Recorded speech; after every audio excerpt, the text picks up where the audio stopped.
And whoops. Taco Tuesday. Let's go. You ready to eat some tacos, bro? You ready to eat some tacos, bro? We can't see the video. Wait a minute. Are you serious? Hold on.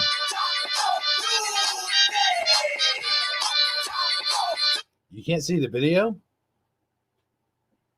Nope. All I see your icon and my icon. That's weird. Well, there goes that idea, I guess. Well, do you have a hat? You could just throw it down on the ground, turn your camera on, and start dancing around it. No, we'll just do the sound. Okay, we'll be right back.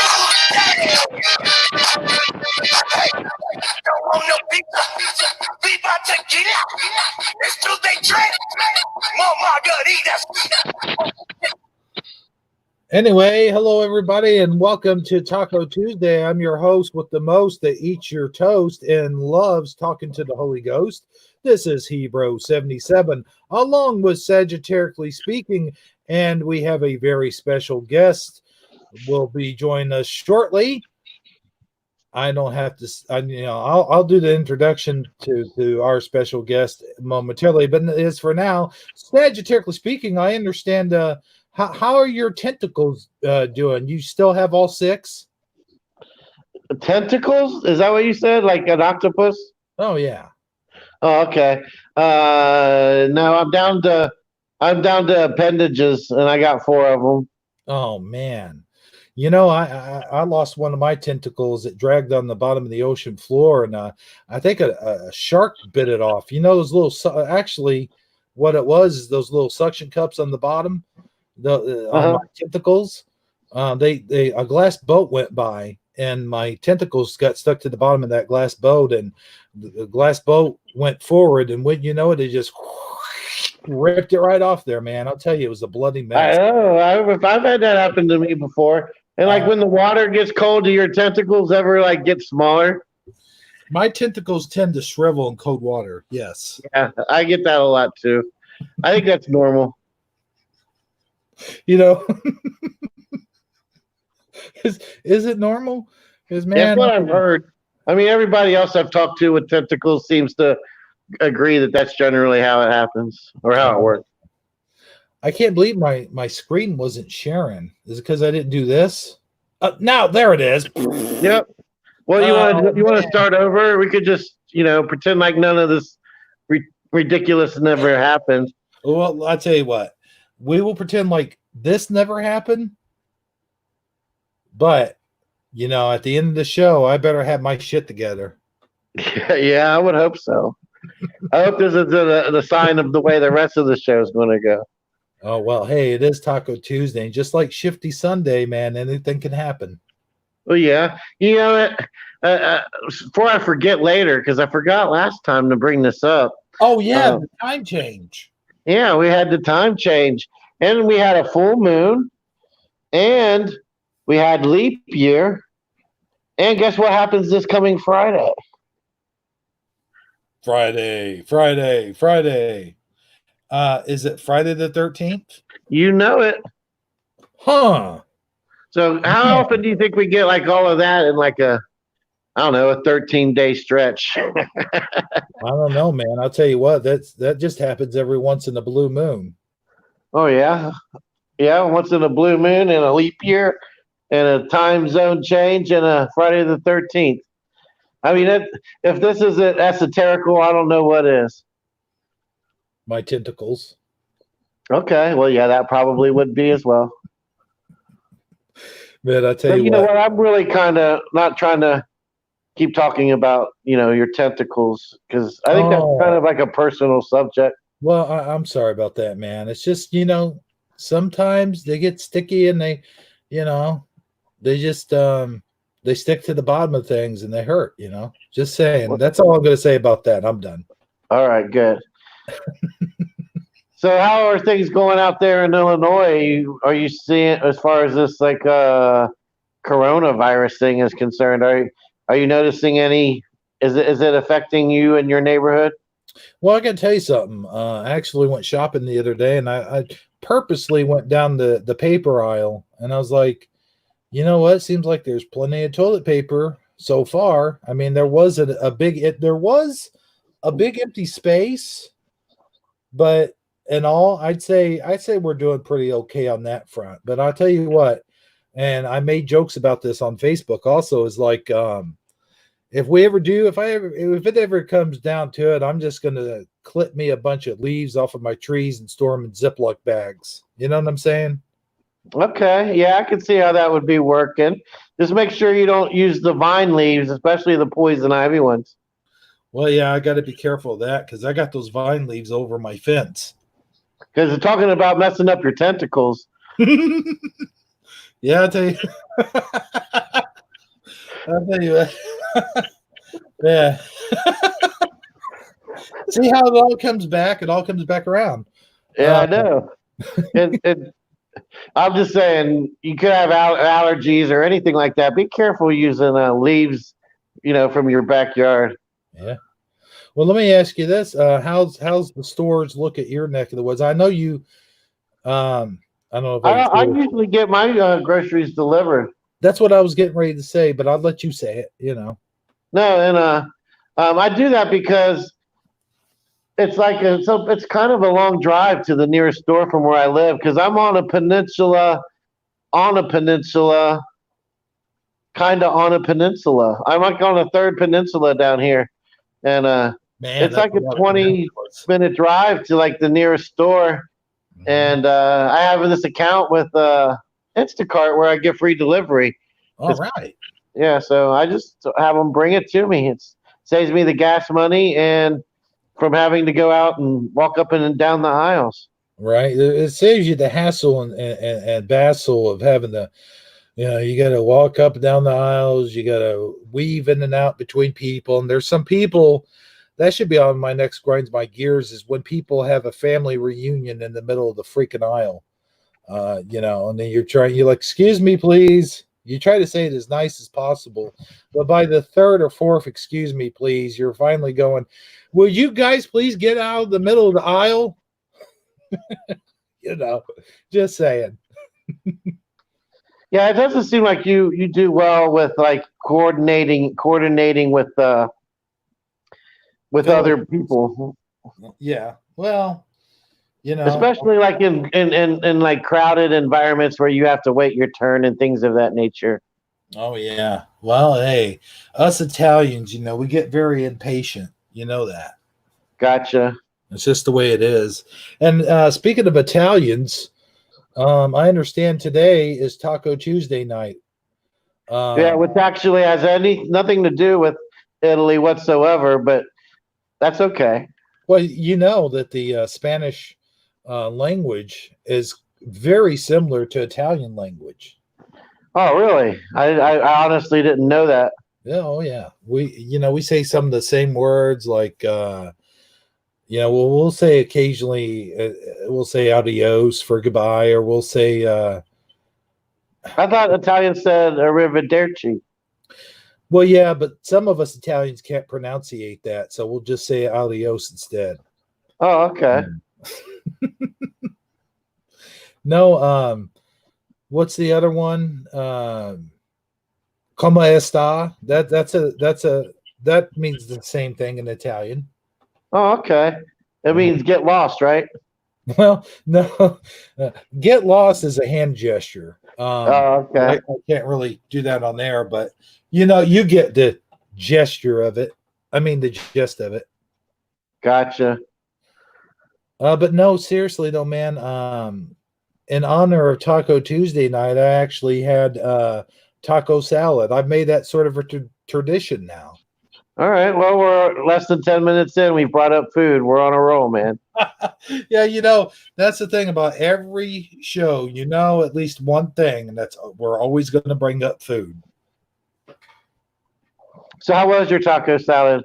Was it everything you'd hoped it would be? It was pretty good, but I was missing one ingredient, one key Oh ingredient. man, and sometimes Yeah. it's just that one ingredient that makes all the difference. Be it a taco salad or uh, I don't know, a chili or a relationship with somebody you really care about. I mean, it's just that one little thing can totally make all the difference, you know? Oh yeah, I hear you there, man. You know, I gotta say something. Have you ever heard of Pluto TV? Yeah, but I thought that I thought they got rid of it. No, wait, that was the planet. How would you like to be an alien from the planet Pluto and then come to find out you're not living on the planet anymore? Or that your planet's been like deplanetized. It's no Yeah. longer considered a planet. It's no longer recognized in the planetary consortium. I know that would. I don't know. All of a sudden, you would probably feel like a second class citizen or something like that.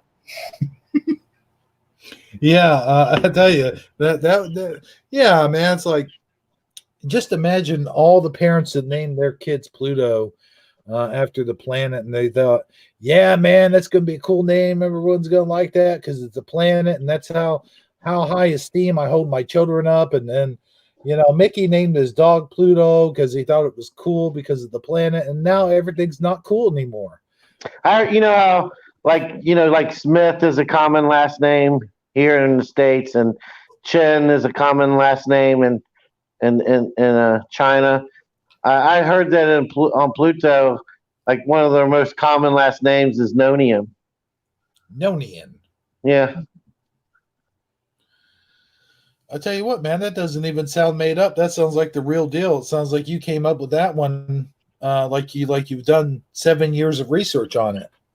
Well, I used to know a guy from Pluto. His name was Plute, and his Uh, last name was Nonium, so we called him Plutonium. oh man, damn, dude, you come up with some good ones. I'm straight up serious about that. That was good. Well, let's. You know what? Before we bring in Shell, let's give a quick shout out to the room.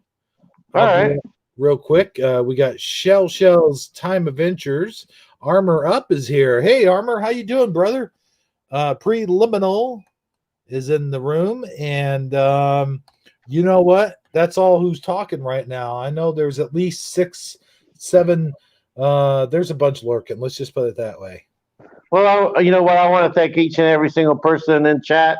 And I want to extra special thank all the people out there lurking because not only are they sticking through the show, but they're doing so without even having any interaction with anybody, which means that we're capable of captivating their interest even without someone to have live chat with. Well, speaking of captivating entrances, I've already gave up what our special guest name is here tonight. So why don't I just go ahead and bring her on in? How's that sound? Well, yeah, her name is so nice you got to say it twice. Shell. That's right. Ladies and gentlemen, without any further ado, here is Shell, a time adventure. I always want to say adventure time, but there she is, ladies and gentlemen. Yeah, there we go. Release Wait, the Kraken. it never works. It never works. So how you doing there, Shell? Pretty good. I was just saying, release the Kraken. Ah, yeah. Release the Kraken. And doing a little dance. Oh, there it is. There you go. There's a round of applause for you. All right. So you know what? Let me just say welcome to the show, and also, you and I have known each other for about 3 years now, and I think this is the first time backstage was the first time we ever verbally spoke. That's so true. Yeah, we've it's like we reached out. We're like YouTube family, and I really liked your videos, and you came over and looked at mine, and every now and then we see each other's videos, and we reach out, and finally you said, "Hey, you want to come on to the show?" And I said, "You know what? It makes sense. I'm going to come over." Because you mentioned earlier that you invited me a long time ago, and I don't even remember it. Isn't that crazy? But now I have the time. I can do it. That's awesome. And the confidence. Right? No, I just want to say, I don't know if I said this a while ago, but I can't say it enough. It's like your name. It's so nice. You got to say it twice. You know, I just got to ask you twice. Glad to have you on here. Wait, that wasn't the question. Okay, never mind. Go ahead, Saji. Hold on a second. Okay, I thought I was on mute. No, I mean, I'm glad to have her on the show as well. It's always nice to have somebody new on the show, you know, that's never been here before, especially somebody with such a bubbly personality, such grace. And she was just kind enough to grace us with her beauty. And I think I saw a flower in her hair a minute ago, but Oh yeah. I can't see it now. Yep, there it is. So anyway, yeah, welcome to the show. We're glad you're here. Thank you. I appreciate it. And I've enjoyed listening to the show, like listening to Ladies Night from a couple of Taco Tuesdays prior, and going to Shifty Sunday, of course, and listening in on there as well, and interacting with everybody on YouTube. Yeah. It was a lot of fun. And it's nice to know that other people are kind of like in our predicament, and we try to high vibe it and not like let fear porn take over and just kind of laugh it off. And that's what I really love about Hebrews videos that I saw him with. He's like reenacting like, you know, scenes and things, and it was a lot of fun. And I just really loved it. And I'm like, I'd like to be a character. So I am a character, and I just made myself into a character in real life because he inspired me, because his acts of joy and just being childlike and having fun and bringing out, you know, the wrestling and bringing out not cartoons, the comics, just in your jokes, you know, you're like dubbing the 80s commercials and stuff like that. And it's like, you know, you're just being you. And it helps me to realize I can just be me. And if that, like, and I always realize that if it bothers somebody, then in a way my light's kind of like waking them up in a way. And if it really bothers them, that's for them to deal with, you know, because I'm not there to offend anybody or piss anybody off. I'm just having fun. I really am. And right. Yeah. Yeah, there's so many things in the world that try to bring us down. Right. And it's that kind of attitude. And that's the one thing we have control over is our attitude and the way we're going to approach life. You know, we don't have control over what life's going to throw at us, but we do have a lot of control over how we're going to approach it when it does. And staying positive, finding a upbeat way to trying to stay upbeat sometimes is half the battle in itself, especially when everybody around you is so it just seems to be so like negative focused, you know? Yeah, you know, we've got this whole thing going on. You know, we got the Mandela Effect and a lot of other things, and people come into it, and at first when they come into it, they might be a little scared, they might be nervous, they might be uptight about it. And you know, I do try to take it serious as possible. I mean, it is a serious thing, and we should talk about it in a serious light. But at the same time, you know, if you can't laugh at yourself and you can't kind of make light of it and you can't like joke around of it, then what's the point of living? You know, you got to kind of get people to loosen up a little bit, and I think that's what I try to do. Well, you definitely accomplished that. Did you watch? I don't know. Did anybody in chat or you, Shell? Somebody in chat can comment too. Did anybody see his Wilford Brimley video he put out recently about Wilford Brimley likes butts? Have you guys seen this? You should show it. Oh man! Okay. Can you play just like a little 2-minute clip of it, Hebrew? You know 30 seconds. You don't want to get a strike. Just kidding. you gotta put me on the spot. You're gonna put me on the spot, and you know, I'll tell you this. I really don't want to talk about this right now. No, I'm kidding. I had to do that, but anyway, yeah. Let me just share my screen. Well, you could. I mean, as long as you don't start talking about blue wrenches, we'll be fine. Blue wrenches. I'm just messing with you, my friend. No, I mean blue wrenches. Blue wrenches. Is that what I'm supposed to do? Yeah, we're all supposed to. Never mind. Oh, all right. I didn't get the memo. I'm sorry. We'll get it next time. All right. You missed it a while ago. I mentioned Mandela Effect. No one I said it. know, and so did Shell, I think. Oh my gosh, you're right. Like we totally just Mhm. What? Mandela Effect? Mandela. Yeah, don't worry, we'll get them in there before the show's over.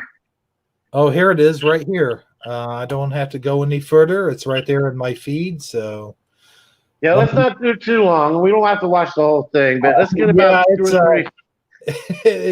I did go on quite a bit with it. I will say that. But it is funny, and you do his voice quite well. Oh, why, thank you, sir. Okay, and now I got to do is how come it's not coming up? Am I burning my carpet? Hold on. Okay, no, I'm good. Man.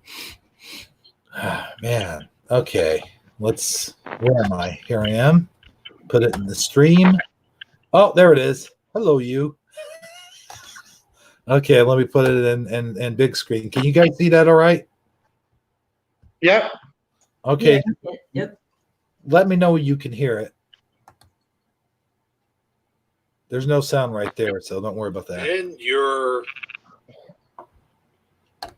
thing that you have about butts. Huh? I'm Wilford Brimley. Oh, wow. I like butts. I like big butts, little butts, skinny butts, fat butts, short butts, and tall butts. I was scared to death that someone might catch me touching a butt. Oh my gosh. And I touch them butts all the time. Yeah. Gosh. Diabetes. I have diabetes, and I love eating my Quaker oatmeal. Of course. That's the secret that people didn't know for years. I have it butt grabber. And, I love to grab. It totally seems like he's talking, like he's buffering or something. It's like perfect. And oftentimes, I almost got caught once or twice. Oh, not there. Trying to grab a butt. Oh But I no. was scared about grabbing butts. That was perfect. And I like big, juicy butts the most. Whenever I'm in a public place that's crowded, Oh my gosh. I get caught me a feel whenever I get the urge to caught the feel of a butt. Whether it's a big butt, a large butt, a small butt, not really.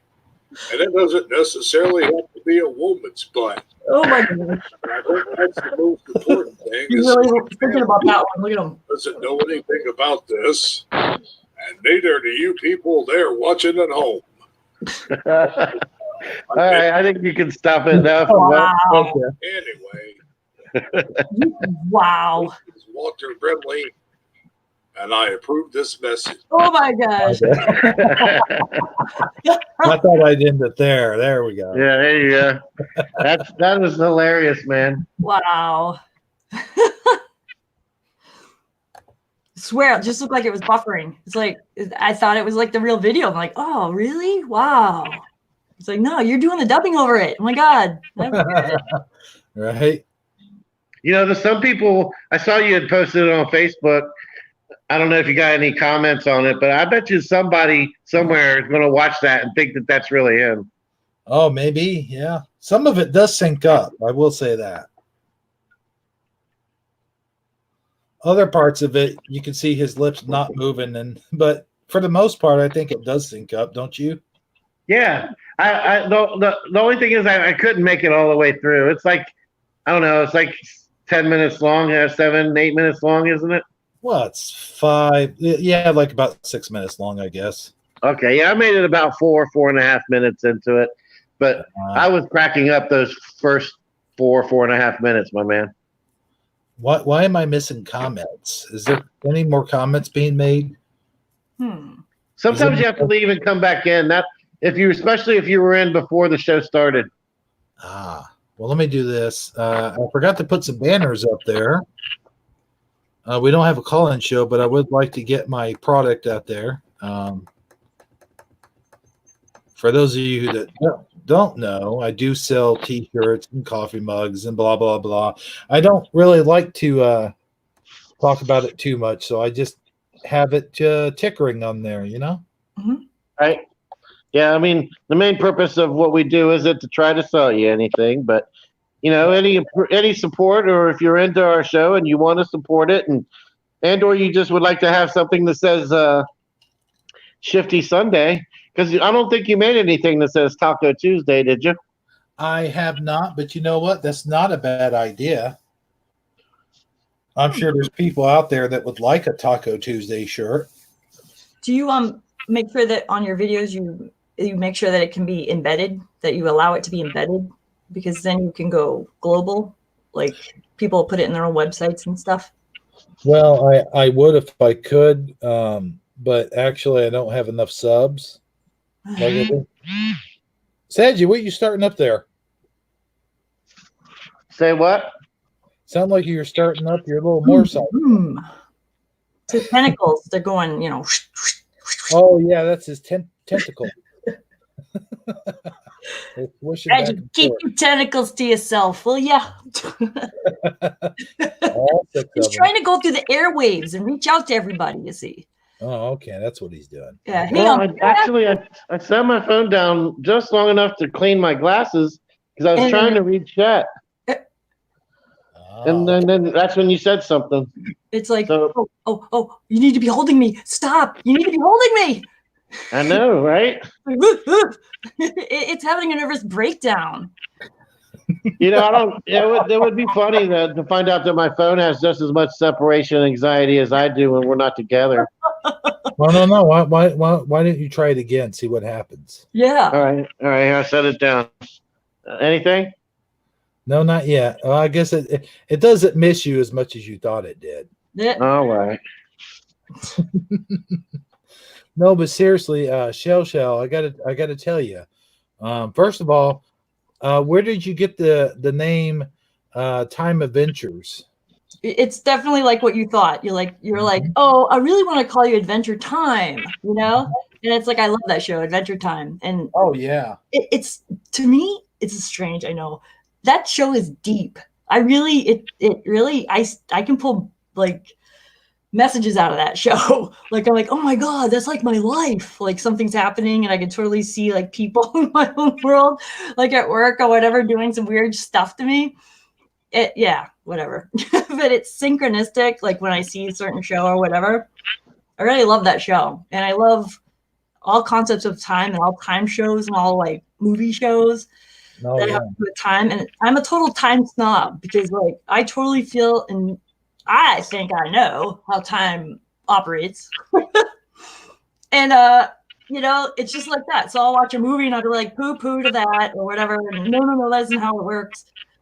But that's why I like Time Adventures. And then my name's Michelle, and I was always called Shelly, like by very significant people. Oh wow. Yeah, and it's just like when I played Munzie, that's a geolocation game, I became Shell. And then when I'm like, just do Time Adventures. And I'm like, it looks so little kid-like, but I'm like, I don't care. You know what? Oop, there we go. No, I don't care. Like, let it be fun. It's all about having fun, and right. And I have changed it. I've changed it to just Shell. I'm like, I'm going to be just Shell. Then I'm like, well, I'll be Shell Time. And then it's like, well, I'll be Michelle Folksher. So everybody knows I'm a real person. And I'm like, ugh. It's like, ugh. And I like, it's like shells, Time Adventure. And if that isn't hard enough, like I've had a friend that I did tell about the channel, and she's telling her son, she's like really older. Sorry. She's older. She could be my mother. And she was telling her son who could be my age, and she's like, just type Shell. And he's like, okay. And she goes, type Shell. He goes, I did. And it's like one of those Abbott and Costello things, like type Shell. It's like I did. It's like Shell Time Adventures. I type Shell Time Adventure. All right, I'll calm down. Hey, no problem. Hey, listen, I like that show too, and I got to tell you, it's more of an adult show than it really is a kids show. I mean, there's a lot of adult themes on that show that people don't realize about, and I really like what's his name, Finn? No, Jake the dog. Jake the dog. Yeah. It's like Adventure Time. Come on, get a friend. Yeah. The fun's about to begin. Or how's that go? I'm not even up to date right now because I have certain cable channels, and it's like Game of Thrones. Like I ended on season 7, I think, or 6, something like that. Like the spoiler alert, Game of Thrones. Like the dragon died, and I was like so sad. And I'm like, oh, I bet you it turns into a dragon zombie. And it did. And that's all I know. And that's all I've seen. And I'm like, I want to watch Game of Thrones. You know what I mean? Because I moved and I am here, and it's okay. And I can watch. Well, I'll tell you that I personally have finished Game of Thrones, but I remember the part where you're talking about, and honestly, if I had to do over, if you have an active imagination, your own imagination of how you imagine what will happen next is probably better than the way they actually end the show. I was a big fan of the show for a long time, but very disappointed in the final season. Man. And then my brother, he's read the books. So he's kind of like, I've read the books. I'm like, okay. But also I wanted to tell you, I love the time travel aspect of like science fiction and things of that nature. Anything related to that, to that concept of time travel has always intrigued me tremendously. I mean, even the Back to the Future movies. I remember I used to love to watch Quantum Leap. I don't know if you guys remember that. Yeah, man, that was one of my favorite shows. And just anything that has anything to do with time. And then talk about synchronicities. Just the other day, I think it was yesterday or the day before, I'm not sure. I was watching this video about the person was trying to put together or proposing the concept that time is experienced differently due in ratio or aspect to the gravitational pull that you're under, that gravity has an effect on time. I'm not sure how much I buy into that because I'm not 100% sure I buy into the fact that gravity actually exists versus versus density, because denser things are always lower than less denser things as far as finding their place, especially in a gaseous state. But that's a different argument for a different day. But back to the time thing, planets that are larger and have a stronger gravity, apparently he's trying to say that that planet experiences time at a different rate, meaning that if you were on that planet that was larger, like I don't know, I think there's a movie or something where when you go there and like you're there for like 3 days, you'll experience 3 days on that planet, and then if you was to come back here, 6 years would have passed in that amount of time while you were on that planet. Are you familiar with the concept? Is it from like a Star Trek episode or something? I was getting ready to say that, man. There's that episode of Star Trek where Captain Picard, I don't know if it was aliens or whoever did it to him, he lived an entire lifetime within the span of like, I don't know, a day or like a span of a day or a few hours. Do you remember that episode? He lived the entire lifetime and he was like on a different planet. And I think at the end of the episode, we ended up learning that it was aliens they sent the distress signal. And I think why they had to keep him captive there in that sort of time bubble or whatever the heck it was on that planet. Hey, Richard. Richard from Sagittarius Arm said it was Interstellar. Interstellar. Okay, yeah, that sounds right. Like that. And then he went on to say or propose the theory that people who are at higher elevations, farther away, because the farther away you are from the center of the Earth, the less gravitational pull in theory that you're experiencing. So you are experiencing time at a slightly different rate, even though it's not super noticeable, like because it's such a gradual change. But over the course of a lifetime, it could make a subtle difference. And then somebody who is like at a higher elevation, like say Denver, Colorado, versus somebody in Death Valley or something like that. And then they got me thinking, well, then, how does that work as far as like if you're like, what if you're like, if on the space station, you're way up there at the high elevations, or you're an airline pilot and you're always flying, are you aging slower? I mean, I don't know. It just got me thinking about all these different concepts. You know how your brain gets to Well, overthinking things. Eddie Von Keen raises a pretty good question. And I'll ask this to the two of you as well. But if I may answer first, then I'll go ahead. The question is, if you could travel any time and time, when in time would you travel in? Or he says, when and where? And my answer to that question, real quick, is that I would go back somewhere in the mid 80s, like maybe 86 or 87 or something like that. And I would make sure that I went back there with about $200, and then I would buy every single GI Joe that I can get my hands on, and then I would take it back into the future, and I would keep every single, like they would all be in their package, and they'd be all in pristine condition, and then I could turn around and sell those on eBay's for like thousands of dollars. Anyway, no. No, I mean, if you were going to do that, why not just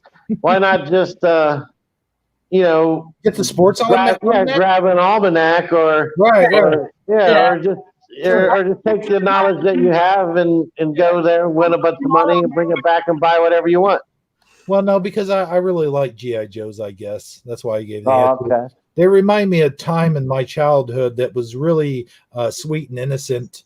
And it was all about coming home from school after getting beat up by a bunch of bullies and getting harassed by teachers and having to do a bunch of crap there at school. And you get home, and then home was my sanctuary. It was like my fortress solitude. I'd put myself in that bedroom, and I'd have hours on end of adventures and fun with the GI Joes. You know what I'm saying? Like it was an escapism from the real world. And that's how I would handle my problems.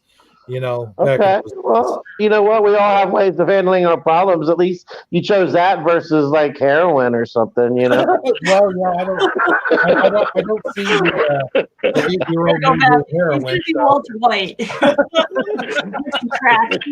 I like how he goes straight to the drugs, man. Not just the easy going, easy breezy cover drugs either, but like the hard shit. Well, the struggle is real, my friend. And so, the question now goes to you, Saji. What would you do? Where and when would you go back? Well, I've always liked to ponder that thought. I actually kind of refined it just a little bit more than that, as to like make it as to what would be the moment in my life where like a pivotal moment occurred that I could make the greatest difference in the outcome of my future success, happiness, or whatever you want to call it, and like the Marty McFly thing, like where the picture starts to fade if this doesn't happen, you know what I mean? Oh yeah. And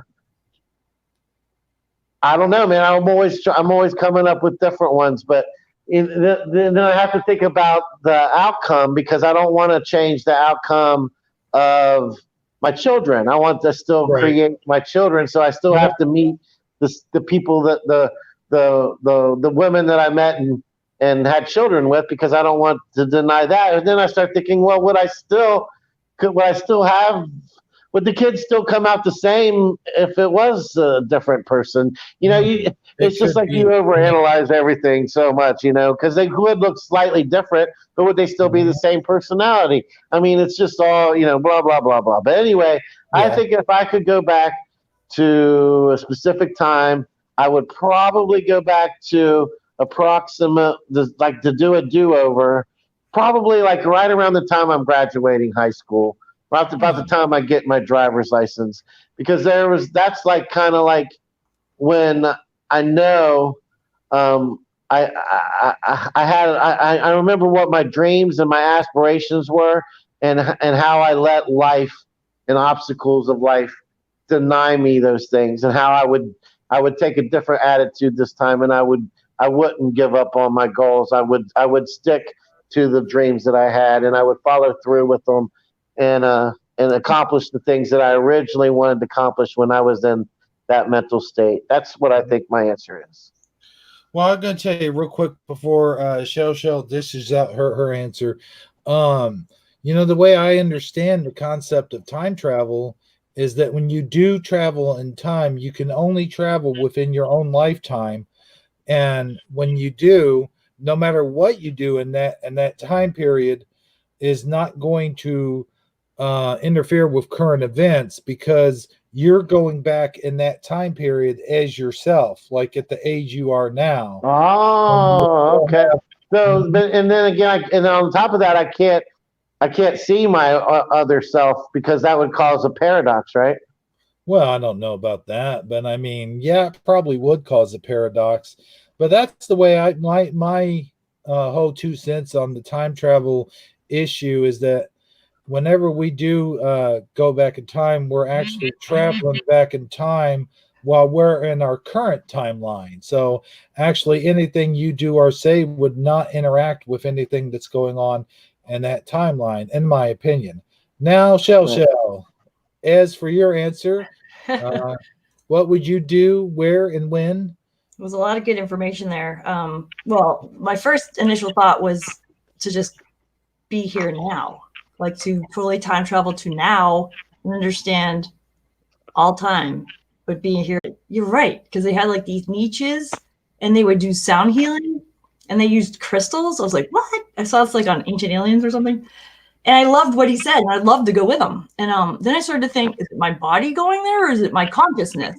And then that's when you were talking, Hebrew, about, going back in your own timelines or whatever, in your time travel. And I was like, But then it brought me back to Sagittarius speaking when he started talking about the different concepts of time. And I realized that you should probably watch Doctor Who. Doctor Who has this really great episode where they're in the ship and then they're at the bridge of the ship, right? And if they go down to like level 562, if they're down there for a moment, like 10 years go by. So if you go back to the bridge of the ship, only a second or two have gone by. And the reason for that is because they're closer to the black hole. That whole concept there just totally made me realize that every space movie I've ever seen has time wrong. Because the second you go anywhere where there's near a black hole or not near a black hole, it's like you're in a time zone. You've changed that time zone. So when you leave Earth, say for instance, your grandchildren leave Earth, they will go so far into the future that they already outlived us. And we haven't even met them and they haven't even been born. And that's why it's like almost saying like the Earth is the tree of life. That's what that's about. What do you think of that? Boom. That's deep. I mean, honestly, it's like what doctor was that you said I need to watch? Doctor Who on BBC. Who is it again? That's basically his name, Doctor Who. Oh, okay. No, I'm just messing with it, just trying to have fun with that. Yeah. But honestly, yeah, that was a lot. That was a lot to wrap my brain around. To be honest with you, you almost lost me, but you did. Yeah. Especially with the whole not even like your kids going so far in the future, you wouldn't even get to meet them. I was like, woo. But think about it. Like, so here you are. And if you're going further away from the black hole and time goes faster, then they've outlived you. They're older than you. And somehow so when people are talking about, like Terrans and Pallades and the Palladians and come on, name some more. When they talk about, I've been channeling these people, it's like, those are our children. It's like everybody's got it all wrong. Like we think that they're the starseeds and they're coming here. It's like, no. We are the ancients. We are the ones that like our offspring or us as humans, just humans. You don't even have to have offspring. We are out there and they're watching us. We're the greatest show in the universe. They're looking back at history. They're looking back at the past as we're in our now. Like I'm in my now, right now. Wow. That's why I'm always like, you won. WON. That's now, backwards. You won. You're in your now. Own it. OWN. In other words, wake up. Like, I don't mean if people need to wake up. I'm just saying, like, I need to wake up. Like, remember just this moment, this present. It's a present. It's a gift. It's like just to remember where you are right this moment. I was going to say the same thing. The present is called present, or when you give somebody a present, that it's not the same word for nothing. It's not coincidence. It's the presence is the present. Yeah. I totally am with you on that. I'm amazed with your channel, Hebrew, and I'm amazed with Sagittariously Speaking. I'm amazed with Armor Up. I'm amazed with Michelle and Vivian and I want to name more people. Oh my God! And I'm listening to everybody and like the ordained ministers, and everyone's like about spirit and understanding that this is just a shell. Shell. This is shell. You know? Definitely. I never actually said that out loud. So I want to ask you, since we're doing questions and stuff, what was the first time you experienced the Mandela effect? Mandela effect. Mandela effect. Oh, Mandela Effect. I think Hero went to make a sandwich, so I needed him. I was like,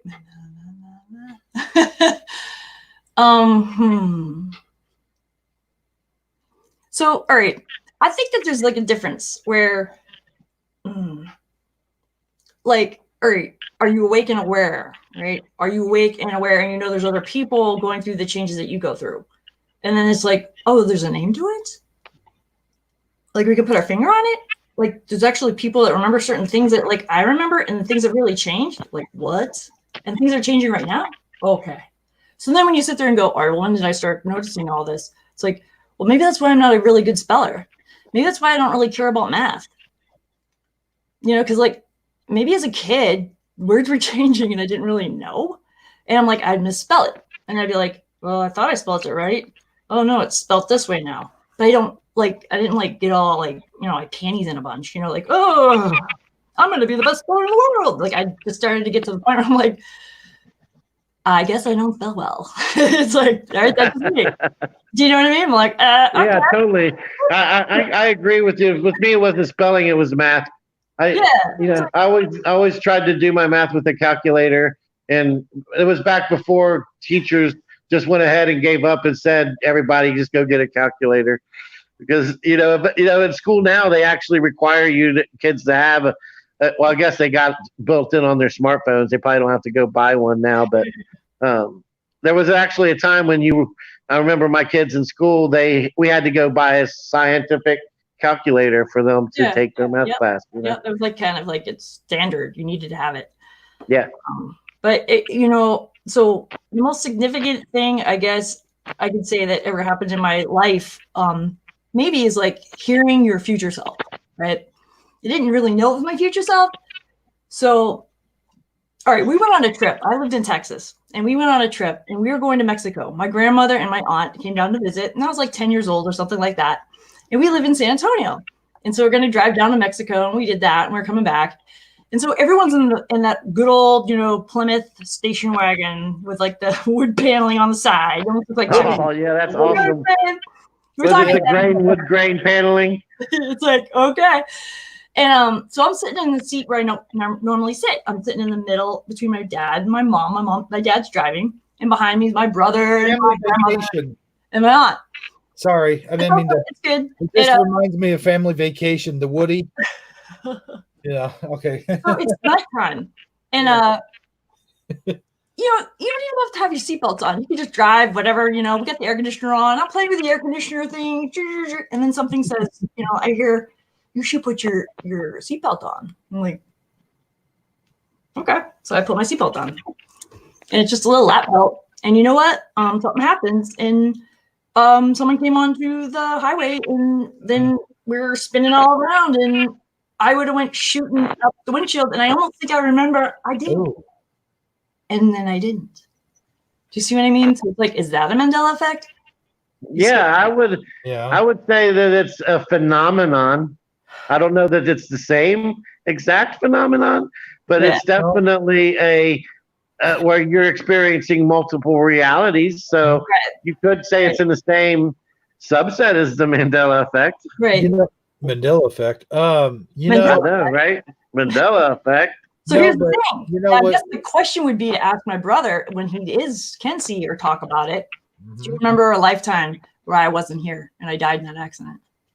That's funny you should say so. It seems like each and every one of us who are affected have some sort of tragic accident or life and death experience, or near death experience that we all have happened. Not necessarily a near death experience. I know I got hit by a car one time going about 50 miles an hour, and I flipped on top of the roof and rolled underneath the car and came back out the other side with only a scratch in my ear. When in reality, I probably should have been killed by that, and who knows? I probably was, and came back What? as the Mandela Effect. But Well, also, I would you like to know, say I don't ever really talk about this very much because who's I gonna talk don't about something? I don't like to talk about it because as much as I can give you a couple good examples of where I've benefited, there's also a couple of examples of where it's ended in tragedy. So, but I have often in my life gotten a weird, like sinking feeling in myself, like it's an undeniable something is about to happen, bad happen feeling. And whenever I get it, I don't know exactly what's bad about to happen for sure. I just know that something is, and I need to proceed with caution, so to speak, or I need to figure it out. Like it's something, and it's imminent. It's not like it's a long way off. It's coming like right away, like it's about to happen. And like one example I can give you is my dad had just bought me a brand. I was like 17 years old, 16 years old. I had maybe I was 15 because I was just about to get my driver's license, but I didn't have my driver's license yet. And I went over to my cousin's house and I had this brand new white, for lack of a better word, I'm going to call it a polo jacket. It was super flashy white, like it was pristine white, and it was all cotton and nylon, and it looked super super super awesome, super dapper. And we took off for a walk. We were going to walk over. Basically, we were going to go walk over, and he was going to introduce me to some girls from his school that I had never met before. And I was feeling like super awesome. And we started walking, and all of a sudden I got that bad feeling. And it was as soon as we turned the corner to go at a stop sign to go left, and I was like, "Is there another way to go?" I was like, "Besides this way?" And he was like, "No, this is probably the fastest way." I was like, "Well, can we just go up the other road and then just turn on the next street?" He's like, "Come on, man." I was like, "No, really, I got this. I'm having this like super bad feeling." He's like, "You always have a bad feeling." He's like, "We need to hurry. Let's just go." And so I sighed and I said, "Okay, fine." And we went on along. And no sooner than we took about 10 more steps, a car full of like older guys, like I don't know who they were. They looked like they had just graduated or something, but they egged us. They threw eggs at us, and I got like 6 eggs. I got hit with like 6 eggs on my brand new white coat. And You ended up with egg on your face, huh? yeah, but that wasn't the bad part. I mean, I could live with the fact that some older guys threw eggs at us. Oh, yeah. What I was dreading was the fact that I had to turn around, walk back in the house, and show my dad what just happened to the brand new white coat he just bought. Yeah, that didn't go well. And then there's a couple other times when I was out, out cruising about, and I got the feeling, and a tornado. Actually, I was like 50 miles away from where I lived, and a tornado's sirens went off at my house where I lived, and a tornado actually took out our garage. And I didn't even know that they were having tornado warnings over there. But I started experiencing the feeling, and that's just a couple of examples. But I always thought, I haven't really had one in a long time, but I always wondered why and how I was able to have that sense or that ability, and it's something I don't really ever bring up or talk about much, but I thought I would share it. Have you guys ever had anything like that experience? I'm curious if you used it to divert yourself from maybe that possible outcome. Yeah. Yeah, cool. I'll tell you. Unfortunately, other times when I've ignored it, there have been terrible consequences, but I'd rather not discuss those. Oh, yeah, sure. We totally understand that. But no, I tell you, going around the room here, I used to have dreams all the time that would sometimes come true. I mean, it didn't happen right away. It may not have happened the next day, or it may not have happened that very same week or whatever. It may even happen a year later. But the point being, and I'll try to make this short as possible because I know Shell's got something to talk about. She's shaking her head. But no, I would have a dream. So I was dreaming one week, and it was a recurring dream. And I was walking into this toy store, and it had been a toy store I've never seen before. And at the time, we didn't have a KB's. We had a Toys R Us, but we didn't have anything in this one particular town that we used to have. There used to be a KB's in that mall. And so anyway, I would dream about this for weeks on. And then one week, me and my wife, we went to the mall, and we're walking down. Well, she wasn't my wife at the time, but we walked down the hallway there, and lo and behold, there was a brand new toy store open in this mall. And I mean, before that time, there was no advertisement. There was no like in the newspaper or whatever. We never got the newspaper, but it was just weird, man. And the weird part is when I walked in, what I saw in my dream is exactly what I saw on those shelves. It was sort of like an old timey kind of a throwback sort of toy store where it had all the old time toys and stuff like that, and stuff from the 60s, 70s, and 80s. And I was like, wow, what the heck is going on here? So what I mean, I can't help but be curious because I know how excited you would be the fact that there's a new toy store. Well, which was the more overwhelming feeling, the excitement about exploring a new toy store, or the oh my God, how did this happen, and how did this all of a sudden disappear and I never knew it was there? I know. Yeah, it was probably the latter of the two. But I got to tell you, man, another dream I had real quick is that there was a blue truck, and there was a blue truck kept pulling up in my neighbor's yard. And I was like, my neighbor doesn't have a blue truck. He's never had a blue truck. He'll never, ever have a blue truck. But in my dream, it wasn't his blue truck. It was my blue truck. And I never seen a blue truck before in my life. Not that I've never seen one, but I mean, not that I had one or anyone else in my family had one. So anyway, about a week or so later, I got new neighbors, and guess what? Blue truck. They had a blue truck. It was the exact make and model. It was a Chevy S10 blue truck with the toolbox on the back, just exactly like I had in my dream. I got a theory on that. Okay. It's about wonderment. It's about having a life of wonderment and fun, where the toy store, some would say you manifested that toy store. Like in this new age, whatever, boo-boo-boo.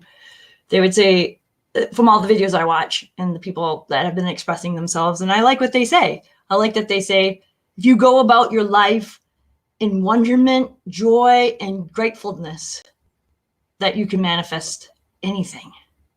And so I feel you manifested the toy store. It was just something that you thought everybody would love, and you would love it, and everyone would love it. And it's like you can't be specific about manifesting. It's more of just a feeling in your heart. And like if you get too much in your head, it doesn't happen, and you're just disappointed, So that was the theory on that. With the blue truck, same thing. Kind of like, I don't know. I feel like in a way, like it's like the chicken and the egg again, right? You guys had that argument about the chicken or the egg, and I really like the idea that the egg came first. But you know what? How does that happen? I mean, you obviously saw the blue truck and had a dream about it, and then there it was. Did you make it happen, or you could see it happen? And I've always had that in my mind throughout my life. Like, am I making things happen, or am I seeing things happen before? Like, it doesn't happen all the time. And the little voice was a little girl putting on her seatbelt, saving herself from being flung. It was just a day that we got in an accident and nobody got hurt. And we walked away, and we actually drove away and we went home. But those other people, they weren't doing too well. And but like listening to that voice, and hearing that voice, and realizing maybe you are your future self. Maybe the dreams that you've been sending yourself are you. That's that time thing, right? That's that time thing that you were talking about, Hebrew, where you can only be inside your own timeline. Maybe? I don't know. Something to think about. Yeah, I mean, I often wonder how much the future can affect not just the past but the present, because it seems like the future is fluid. Like is it? I wonder, is it set in stone? Is there any? Same as the Do we past. do? How much do we affect it still, or how much does it affect us? You know. You can change your past by whatever it is that you want to remember, and then you don't really remember it sparklingly perfectly clear, and then people have different perspectives of that past, right? Most definitely. 5 people can watch the same thing happen, and a news reporter come up to you with a microphone, ask each person individually, what did you see? And all 5 people give a different account of what just happened. I'll tell you what's cool, and I know a lot of us have had this experience at one time in our life or another, and sometimes it's even a reoccurring experience. But let me ask the entire panel and even the chat room this. This would be kind of a fun thing for a chat room. Have you ever been sitting in your living room or past a room that had a TV on, and you're walking past the TV, or you're in the room where there's a show on, and you say something to someone, you guys are engaged in conversation, and then all of a sudden you hear sort of the end of that continuing sentence, or what you just said, the character on the TV is saying the exact same thing at the exact same time, or it's completing your sentence. Have you guys ever experienced that? You want to go first, Shaw? No? Okay. Well, I can't say I've ever experienced it where the TV has done it, but I have been in conversations with people where I kind of know what the people are going to say before it actually gets spoken out loud. But I think a lot of that is just intuition, because you can kind of generally guess that based on how the conversation is going, so to speak.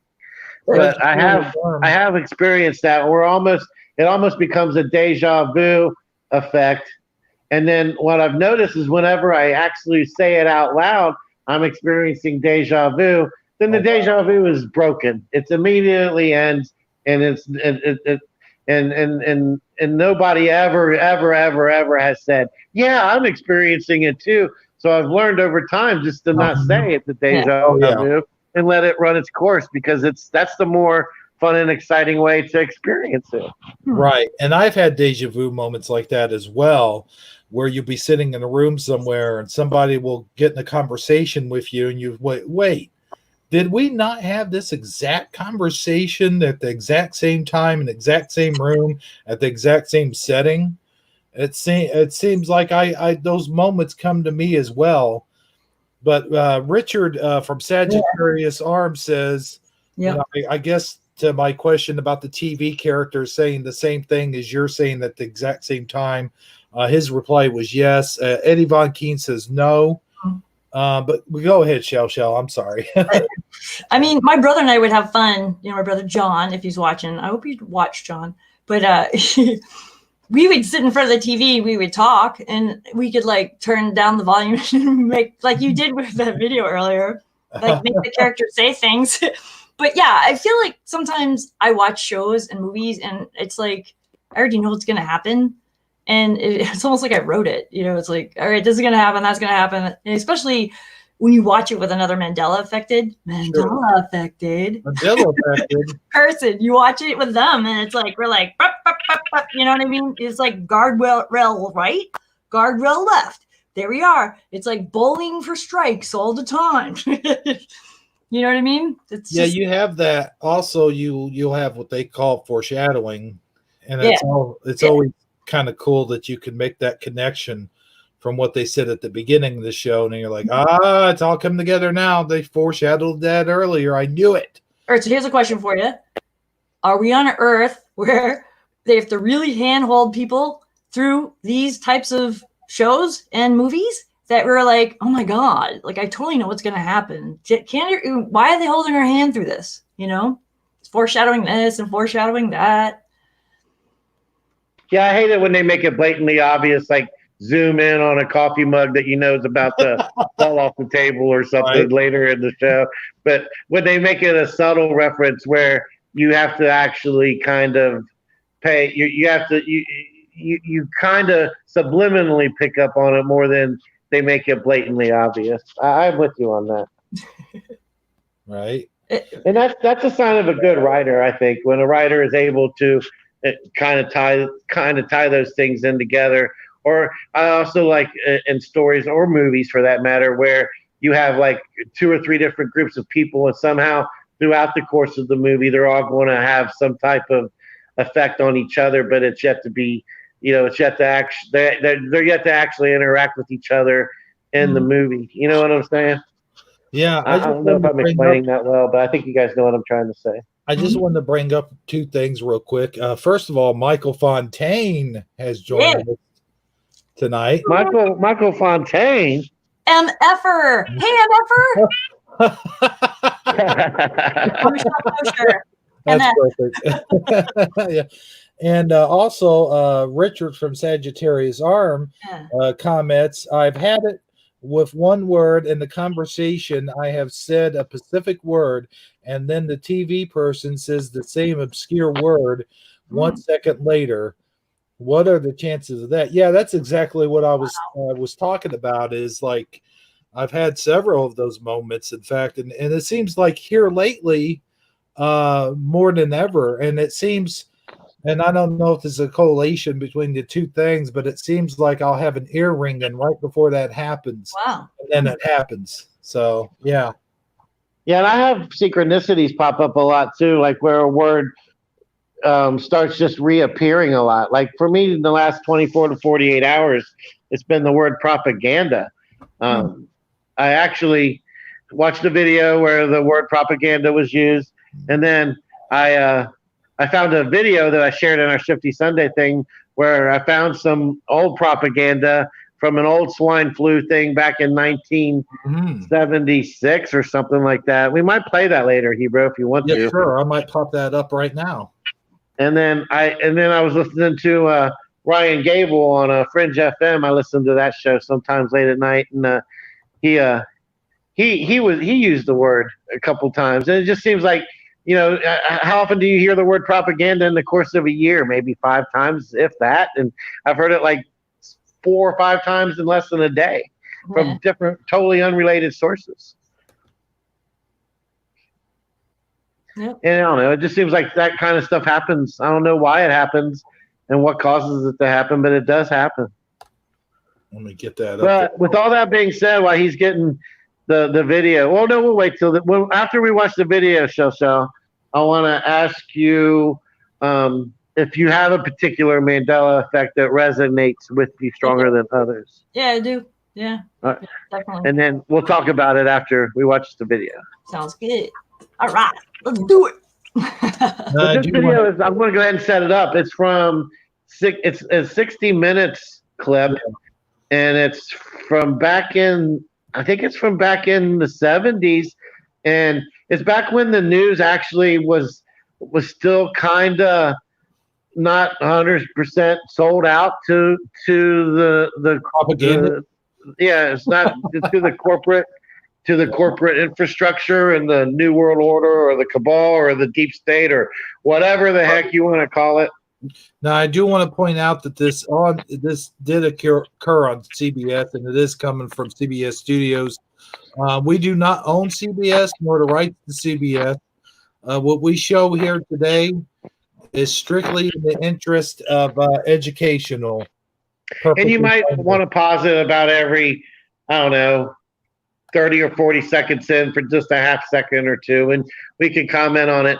And then the last thing I want to say is, the point I was trying to make is the media actually wasn't afraid to ask these people the real hard questions.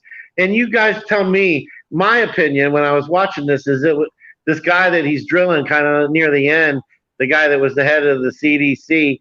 I mean, I always wondered what it would look like as a policeman interrogating somebody, and if you would be able to tell if somebody is lying or if they look guilty.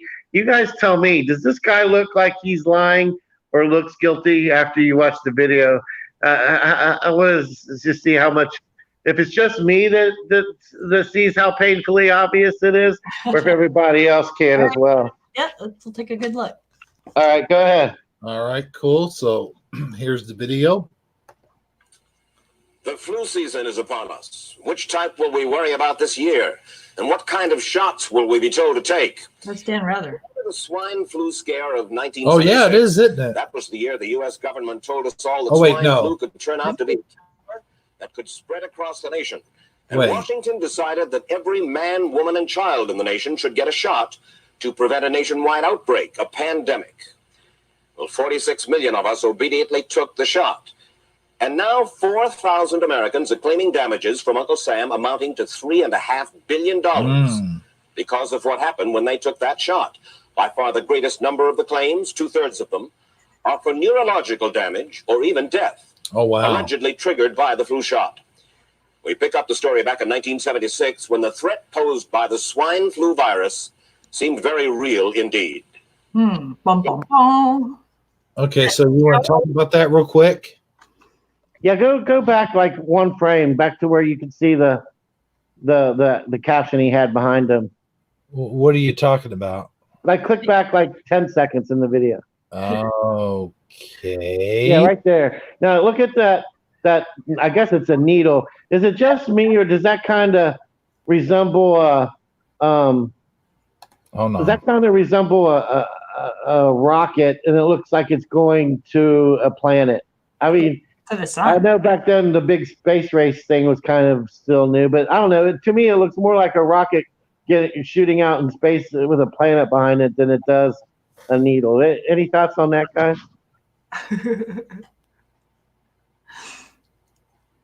I don't know. Kind of in a way, I guess.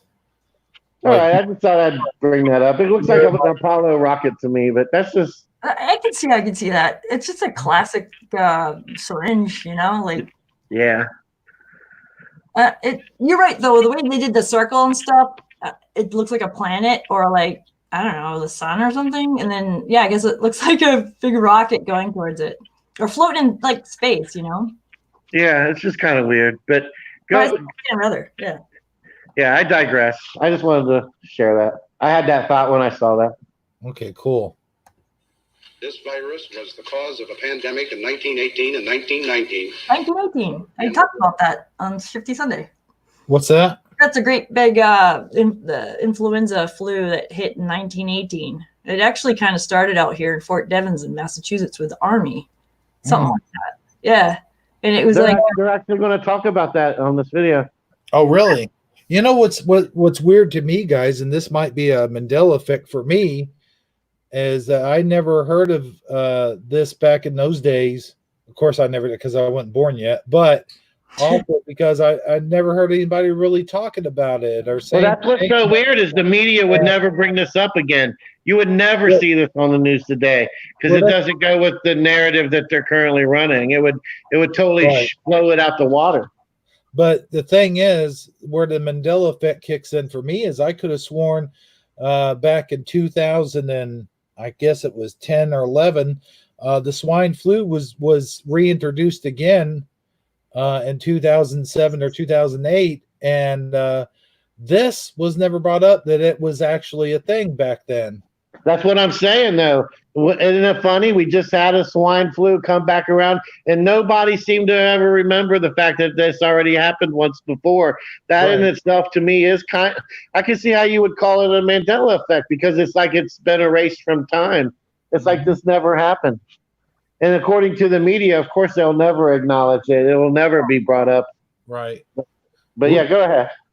Whoops. Let me go ahead and play this. There it is. In the United States. Let me turn it up. 20 million deaths around. President Gerald Ford. See how easy it is. Thus, the U.S. government's publicity machine was cranked into action to urge all America to protect itself against the swine flu menace. Influenza is serious business. During major flu epidemics, millions of people are sick and thousands die. Well, this year you can get protection. The vaccines are safe, easy to take, and they can protect you against flu. So, your sleeve. You can almost hear them getting a shot. It goes. One of those who did roll up her sleeve was Judy Roberts. She was perfectly healthy, an active woman, when in November of 1976, she took her shot. 2 weeks later, she said Oh she my began God. turning up her legs. Oh, I man. joked about it at that time. I said, I'll be numb to the knees. Awful. If this keeps Mhm. up. By the following week, I was totally paralyzed. So completely paralyzed, in fact, that they had to operate on her to enable her to breathe. That's And Oh, for 6 man. months, Judy Roberts was a quadriplegic. Wait, The Julia diagnosis? Roberts. A neurological disorder called Guillain-Barré syndrome, GBS, for short. Sometimes we can put the closed captions on so we can read this. Understood. People in different ways. As you can see in these home movies taken by a friend, Judy Roberts' paralysis confined her Judy. to a wheelchair for Oh, over a Judy year. Roberts. Okay. Yeah. These can even kill. Indeed, there are 300 claims now pending from the families of GBS victims who Yeah, died. It Allegedly. probably wasn't even flu stuff inside that syringe that she got like one of the ones that was like, But you for know, a bad batch or something. has been painful and partial. That's messed up. Now, I noticed that your smile, Judy, is a little bit constricted. Yes, it is. Is it different from what it used to be? Very different. I have a greatly decreased mobility in my lips. And I can't drink through a straw on the right-hand side. I can't blow out birthday candles. I don't whistle anymore, for which my husband is grateful. It may be a little difficult for you to answer this question, but have you recovered as much as you are going to recover? Yes, this is it. So you will now have a legacy of braces on your legs for the rest of your life. Yes, the weakness in my hands will stay, and the leg braces will stay. So Judy Roberts and her Well, I got to pause this real quick because I got to tell you guys sort of a personal thing that happened to me. And I never really thought of it before. But, you know, for years and years, I have always gotten the flu vaccination. And I never thought about this until just now when she's talking about sort of being paralyzed on one side. A couple of years ago, I contracted what do they call it? Not a stroke, but what's that thing called? Where part of your face is paralyzed. Yeah, I know what you're talking about. Ball palsy. Yeah, Bell palsy. Yeah. I don't know if I say it right though. I don't know. Yeah. But yeah, you're right. Is Bell palsy? I contracted a case of it.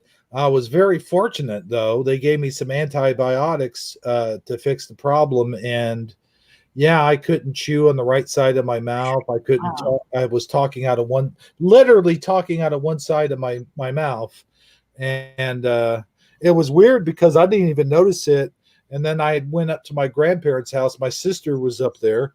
And she's like, "What the heck is wrong with you?" Yeah. I'm like, "What are you talking about?" And then, Well, I mean, the way that those flu shots kind of work is they're designed to fool your immunity system into seeing a threat and to build up a resistance. That's kinda the like- way that they. Yeah. it's like the white hats. They come out and they're like got a picture of the bad hats. They're like, "Hey guys, this is what it looks like. Attack this. Attack this." You know what I mean? Yeah. Like And sometimes fever is the actual thing. Yeah, sometimes the immune system reacts unexpectedly, and that's what happened to her. Because I have one of my stepdaughters actually had that same syndrome, that Guillain-Barré syndrome, and it starts out as like it's your immune system basically starts attacking your body, and it causes paralysis in your extremities, and it slowly works its way in toward the center of your body to where eventually it can start causing your organs to paralyze and shut down, and eventually your lungs and your heart.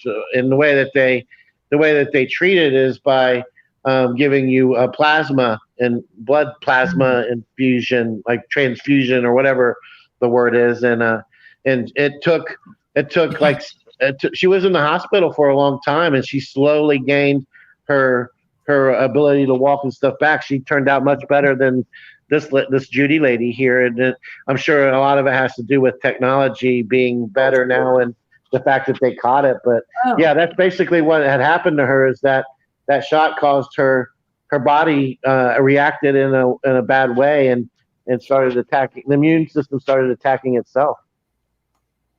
And that very well could have been part of my Bell's palsy, and I just never really thought of it before, you know.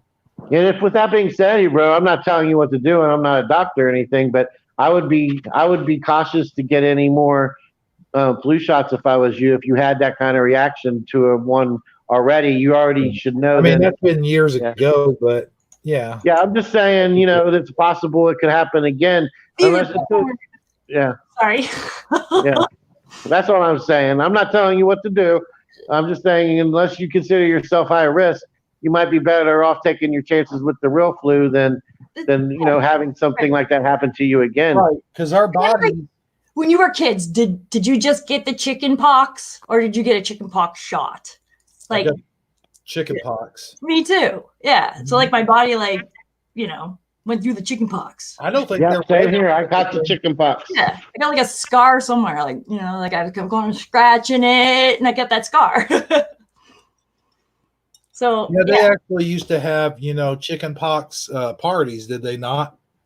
Oh yeah, because he wanted to introduce their kids to each other and be like, all right, yeah, I want you to get chicken pox. Get out of the way early, yeah. Yeah. So our body I've had the flu shot every year since 1986. Mm-hmm. And maybe even sooner than that. I mean, later than that. Because I have to. You have to have the flu shot if you're in the military. So it's like I've had it, the up the nose or in the arm. I've even given the flu shot. As for other shots, I know that some people are very sensitive to it, and a lot of people might not want their children to have certain shots, and I can't get into all that. But someone who can is Tony Taylor. She has a good show. She goes under T Taylor, and she can talk a lot about how it can affect children, and specifically people with Rh negative blood type. But I'm not an expert on all that. I was just listening to her the other night, and I thought that T Taylor is a good person to listen to. She likes to talk about how our bodies are changing, and I thought that was neat. Just thought I'd give her a shout out. Hey, Tony. Well, if you want to link her channel and Sure. the chat, I could throw a blue wrench at you, and you can do that. Okay. Let me just let's finish up this video real quick, if you guys want to. Yeah. Oh, and it was Mike Wallace. I was totally wrong. So I want to thank. Oh yeah, I was thinking that was another guy. Bill O'Reilly, I think, shows up in here later too. Tell me if that's him. I'm not sure. Eddie Von. He also thought it looked like a wasp stinger. Yeah. Yeah. And Richard also had the answer for Bell's palsy, but I didn't see you say that, Richard. But you said it. Wow. Actually, yeah, I figured that out. Yay. Okay. Okay. So here we go. Her husband have filed a claim against the U.S. government. They're asking $12 million, though they don't expect to get nearly that much. Judy, why did you take the flu shot?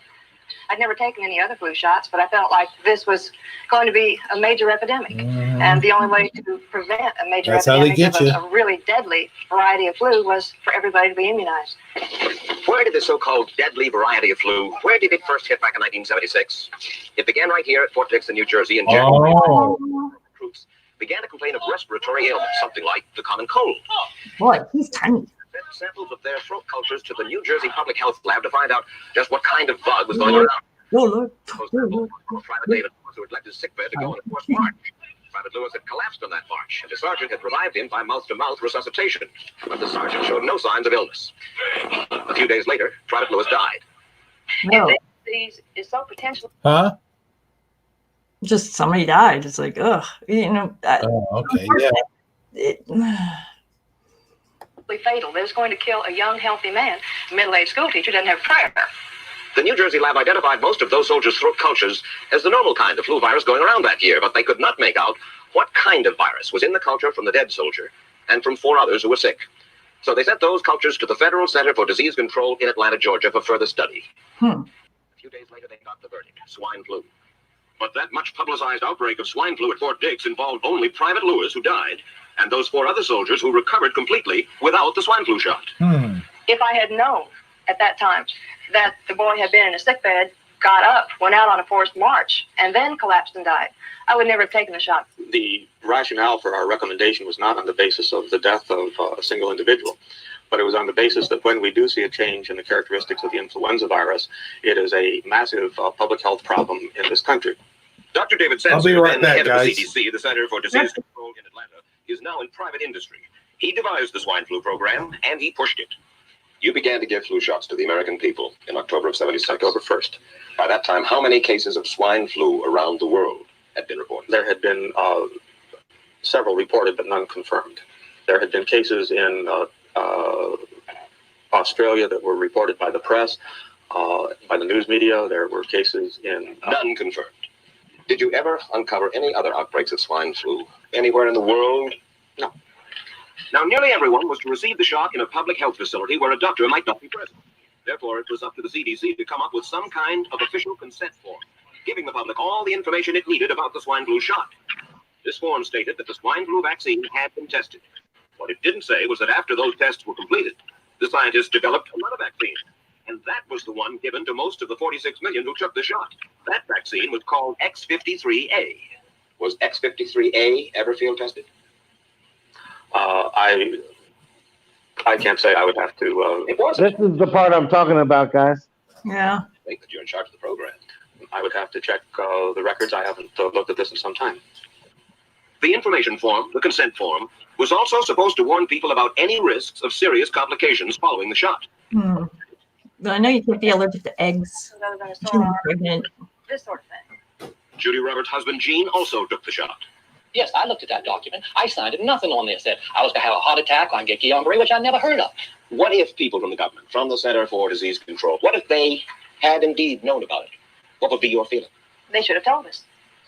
Did anyone ever come to you and say, you know something, fellas? There's the possibility of neurological damage if you get into a mass immunization program? No.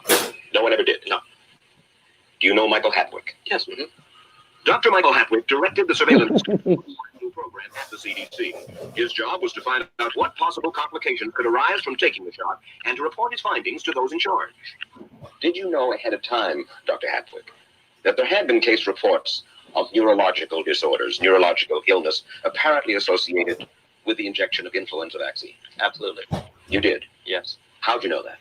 By review of the literature. So you told your superiors, the men in charge of the swine flu immunization program, about the possibility of neurological disorders? Absolutely.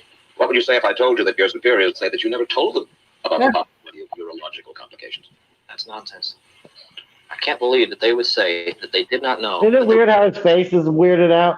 Influenza What? vaccination Like, is not true. I don't know. Like, he's like happy that he's on TV. Dr. Hatwick, The Chris Wallace. on this subject. Weird. Look at him right here.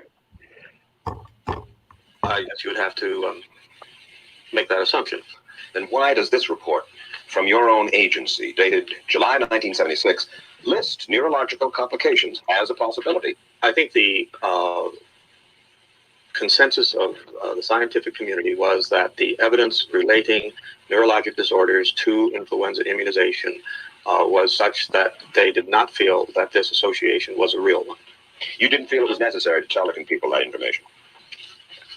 I think that over the years we have tried to inform the American people as fully as possible. As part of informing Americans about the swine flu threat, Dr. Spencer's CDC also helped create the advertising to get the public to take the shot. Let me read to you from one of your own agency's memos planning the campaign to urge... You know, I want to pause it right there for a second because I want to talk to you guys real quickly about. I looked it up while we were watching that part, and the coronavirus. There was actually an outbreak of it. I think either back in the late 80s or early 90s, they have found an outbreak of a coronavirus. Of course, this one they say is a more powerful version of that same virus. So the coronavirus has been around for a long time. Yeah, it's like the common cold is a quote unquote coronavirus. you look at your Lysol can, it says that it kills it, and I think somebody mentioned that like Shifty Sunday. I think it might have been CJ Wood. Oh, and they're going back and forth online here, the chat talking about the gun. Like Richard didn't have it in Canada, but we had it here in the Army. We have a couple of people chiming in saying, "Yep, we got shot in the arm with that big old gun." And third parties here too. Oh wow, yeah. But I just wanted to bring it up, and like you said about the Lysol can, yeah, I've seen even on Facebook. There's been people that showed old Lysol cans that they had before this thing even got started, and it says protects against coronavirus. Mm-hmm. Well, that's what I'm trying to say, bro. There's all kinds of coronaviruses. Corona is just a generic term for a virus that has a crown shape, metabolite, like molecule or viral thing. When you look at it under a microscope, it has a crown shape to it. That's what is anything that has that shape is called a coronavirus. Right. And they're calling it yeah. like something else more specific too, which I don't remember what it was. Then the one that we're currently, they're calling it a novel coronavirus because novel means new. It means it's one that we've never seen before. But it's not, the word corona is a generic term. Okay. Yeah, they're calling it COVID. COVID-19. Right. And I saw Need Input had a live stream the other day. I was actually chatting on it, and he was talking about, he's in Japan right now, and he said that a lot of people are now out and about, and they're walking around. They still have the mask and gloves on, but he said that they're all out and about. And I think he did mention that they were experiencing the toilet paper shortage, which I thought was kind of funny because oh my god, you go to, huh? No, seriously, I was in Walmart 2 days ago, and I thought it was really weird that I went to go get some toilet paper, and I thought, why haven't they filled this? It did look like a blizzard, like all the eggs and the milk and the bread's gone. It was like toilet paper. I was like, really? Why? Why toilet paper? It's because I don't know, snot and poo. I don't know. It's because that's the particular item that people choose to hoard the most for whatever reason. So it's true. Yeah. Yeah. What? And I've heard that a lot of people, like I got a Facebook, I think she's also a part of the Mandela community. She said, and she's from Australia, and said that they're also hoarding toilet paper over there as well, and their shelves are empty. Funny. But I haven't noticed any of that around my area. Of course, I live in a small town, and here in Southern Illinois, that isn't as, we haven't really had any cases of it. So I mean, it's like people aren't freaking out. Don't get me wrong. There's nothing wrong with if you know that or if you have. I mean, don't go buy a whole bunch of toilet paper or hand sanitizer or anything because you're afraid you're going to get sick. But if you know you're not going to want to have to go out and deal with the masses when all the masses show up, that's a legitimate reason to go ahead and go buy a little extra now, in my opinion. Yeah, that's what Need Input actually said. I just thought, like, when you have the flu, you really want like aloe tissue.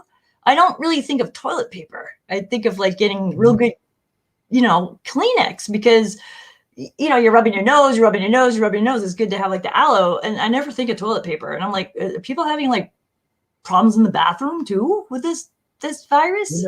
Well, I think diarrhea is one of the symptoms. So well, you know how they say the newspaper business is dead. Well, now they found a brand new reason to buy newspapers again. Oh, so there you go. Maybe maybe newspaper sales will start re-emerging, so to speak. Hey, I found this. There's a HTTPS, / corona.help. If you wanted to see like the infection history and the latest numbers and deaths and all that stuff, all the gory details. And I think that's probably what's going on here. I mean, Corona's always been around. Maybe not everybody's been informed about it. Here we are. Oh my God, technology, the internet. We all have smartphones. Right. What? Right. Yeah. And what I wanted to say before you start the video again, Hebrew, is this guy that he's interviewing. And they mentioned earlier that he was once the head of the CDC, and then he became the person that was in charge of the pharmaceutical place that is creating this vaccine. So it personally affects his bank account being able to sell this vaccine to everybody. What? And having already worked at the CDC, would he not know that, if I can create a little bit of hype about a pandemic, I can sell a whole lot of this vaccine. And then, And then look, you've already kind of seen his face looking a little guilty, but in this very next segment of questions is where he's really going to look like he ate the mouse. So go ahead, and the cat that ate the mouse. So go ahead. Oh, okay. I thought you meant like he ate a mouse personally. Ew. No, I'm just okay. Never mind. All right, let's play it out, Americans to take the so to shot. speak. The swine flu vaccine has been taken by many important persons. Yeah, he does not look happy. For example, President Ford, Henry Kissinger, Elton John, Muhammad Ali, Mary Tyler Moore, Rudolph Nureyev. Yeah, really. Look at his Nader, face. Edward Kennedy. He's like, oh my God, I'm on 60 Minutes and I'm being roasted. I'm not familiar with that particular piece of paper, but I do know that at least of that group, President Ford did take the vaccination. Did you talk to these people beforehand to find out if they planned to take the shot? I did not know. Did anybody? I do not know. Did you get permission to use their names in your campaign? I do not know. Mary, See, right there, saying I don't know, or saying like no comment. It's almost like saying no comment. It's almost you're guilty. We You just know haven't you're done that to guilty as this hell. That's all. They totally caught this guy thinking he's going to be on TV talking about the CDC, having a good time. Right. And wrong answer. He just got burnt. Right. Yeah. That's what I'm saying. Usually people, when they say I don't know or no comment, yeah, you're busted, buddy. You're lying through your teeth. I did not. did you give them permission to use your name saying that you had or were going to? Absolutely not. I never did. Did you ask your own doctor about taking the swine flu shot? Yes, and at the time he thought it might be a good idea. But I resisted it because I was leery of having the symptoms that sometimes go with that kind of inoculation. So you didn't? No, I didn't. Have you spoken to your doctor since? Yes. And? He's delighted that I didn't take that shot. Somebody's in charge. This is your advertising strategy that I have a copy of here. Who's it signed by? This one is unsigned. But you'll acknowledge that it was your baby. It could have been from the Department of Health, Education, and Welfare. It could be from CDC. I don't know. I'll be happy to take responsibility for it. It's been 3 years since you fell ill with GBS. It could be out of sequence. Like, Has the federal government started talking to him. Hmm? Like, it could have been out of sequence. Like, he seemed like this can't actually be happening. Like, Mike Wallace is giving me this thing saying I wrote this. What? He looked like it was laughable, you know? Like, so maybe that was the beginning when Mike Wallace started talking to him, you know, like he's kind of that. And then we saw the end result when he's just like, oh my God, I can't believe about this. There's definitely some anonymous jump cuts here. Wait, did I say that right? No, I didn't. I don't know what anonymous. You mean editing like where they're editing out of time? Yeah. Yeah. Because it makes this better story to talk about the advertisements now instead of at the beginning. You know, like, I don't know. It's the editor, the producer. About your claim? No, I don't think so. It seems to be dragging on and on and on. And really, no end in sight. Much like this video. With respect to alleged Secretary of I like it. We're time traveling. It's 1976. Woohoo! We're all together. Yay! promised that Uncle Sam would cut the bureaucratic red tape for victims suffering from GDS. We should hold them to an impossible or too difficult standard. I would love to know how much money she ended up getting. A few $1,000s that might not have deserved it. I think justice requires that we Maybe probably. my magical phone will tell me. 21,000 per leg. Well, I assume the Justice Department is.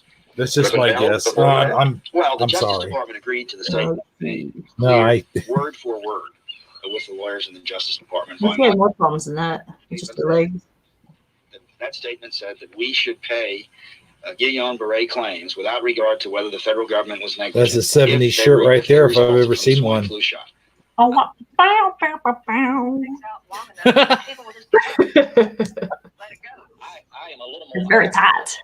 Than my wife is, because I told Judy to take the shot. She wasn't going to take it, and she never had shots. And a man, The name's Bond. James Bond. Knew the fact. They didn't release the fact because if they had released them, the people wouldn't have taken it. And they can come out tomorrow and tell me there's going to be an epidemic, and they can drop off like flies next to me. I will not take another shot that my government tells me to take. Meantime, Judy Roberts and some 4,000 others like her are still waiting for their day in court.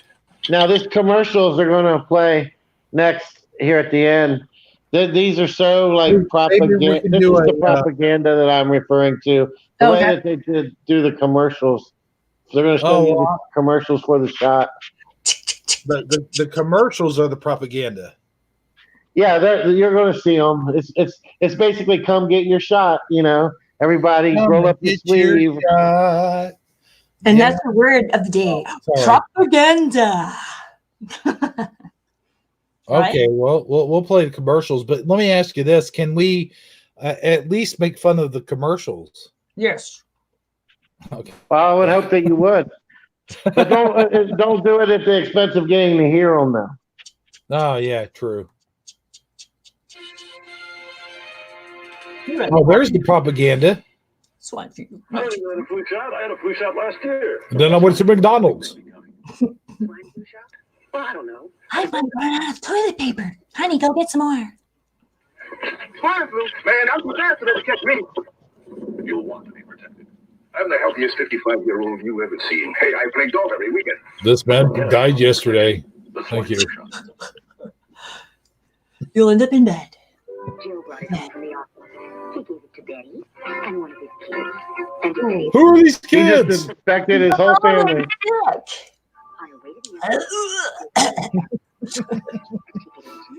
one of the charming stewardesses. Rose Kid gave it to some other kids. And Mrs. Merrillhouse. And then we put my germs on her, and then I put my germs here, and then I give germs to her. Are these people all European? What's going on here? I'll sneeze on him and touch him and give him germs. Oh no, now the dog's got the swine flu. Yeah. Especially if you're elderly or chronically ill. Bum, bum, bum. The flying flu shot coming to a theater near you. Oh, well, that was it, man. The secrets of sugar. Yep, that's it. Hey, can we see the secrets of sugar, or is that Put on your own time. We're talking about food. No, movie time is over. Oh, okay. Hey, we can watch Super Size Me. You know, I was in an Uber about a month ago, and my driver said, "Hey, I just watched this documentary about this guy that eats McDonald's every day for a year or whatever." I was like, he's like, I forget the name of it, but man, I was like, "Are you talking about Super Size Me?" He's like, "Yeah, I can't believe he was under the impression that it had just came out." Wow. Yeah. Like it was just this brand new exciting thing. And I could see how it was new and exciting for him if he just watched it or whatever. But yeah. I'm in the back seat just kind of rolling my eyes like, really, dude? Like you didn't hear about this like 5 years ago? Armor says would be better if we could hear the info was great. So I suggest you post a link to watch later since the comedy bit. Oh, well, you know what, Armor? Let me ask you this. I'll do that for you. I can post How do you like your coffee? To be extra Hebrew warm. No, we kid him a lot. But, sorry. No, it's cool. I'm kidding, Robert. I'm totally kidding. Sad, can you post that link? Chat. So, I did a little scroll and I looked for, our Judy Roberts to try and find out what happened with her. And I ended up on a website called the Age of Autism. Oh, really? Yeah. So I'm thinking that this, getting shots, I think a lot of people claim it causes autism. Well, that's interesting. You should bring that up because talk about synchronicities.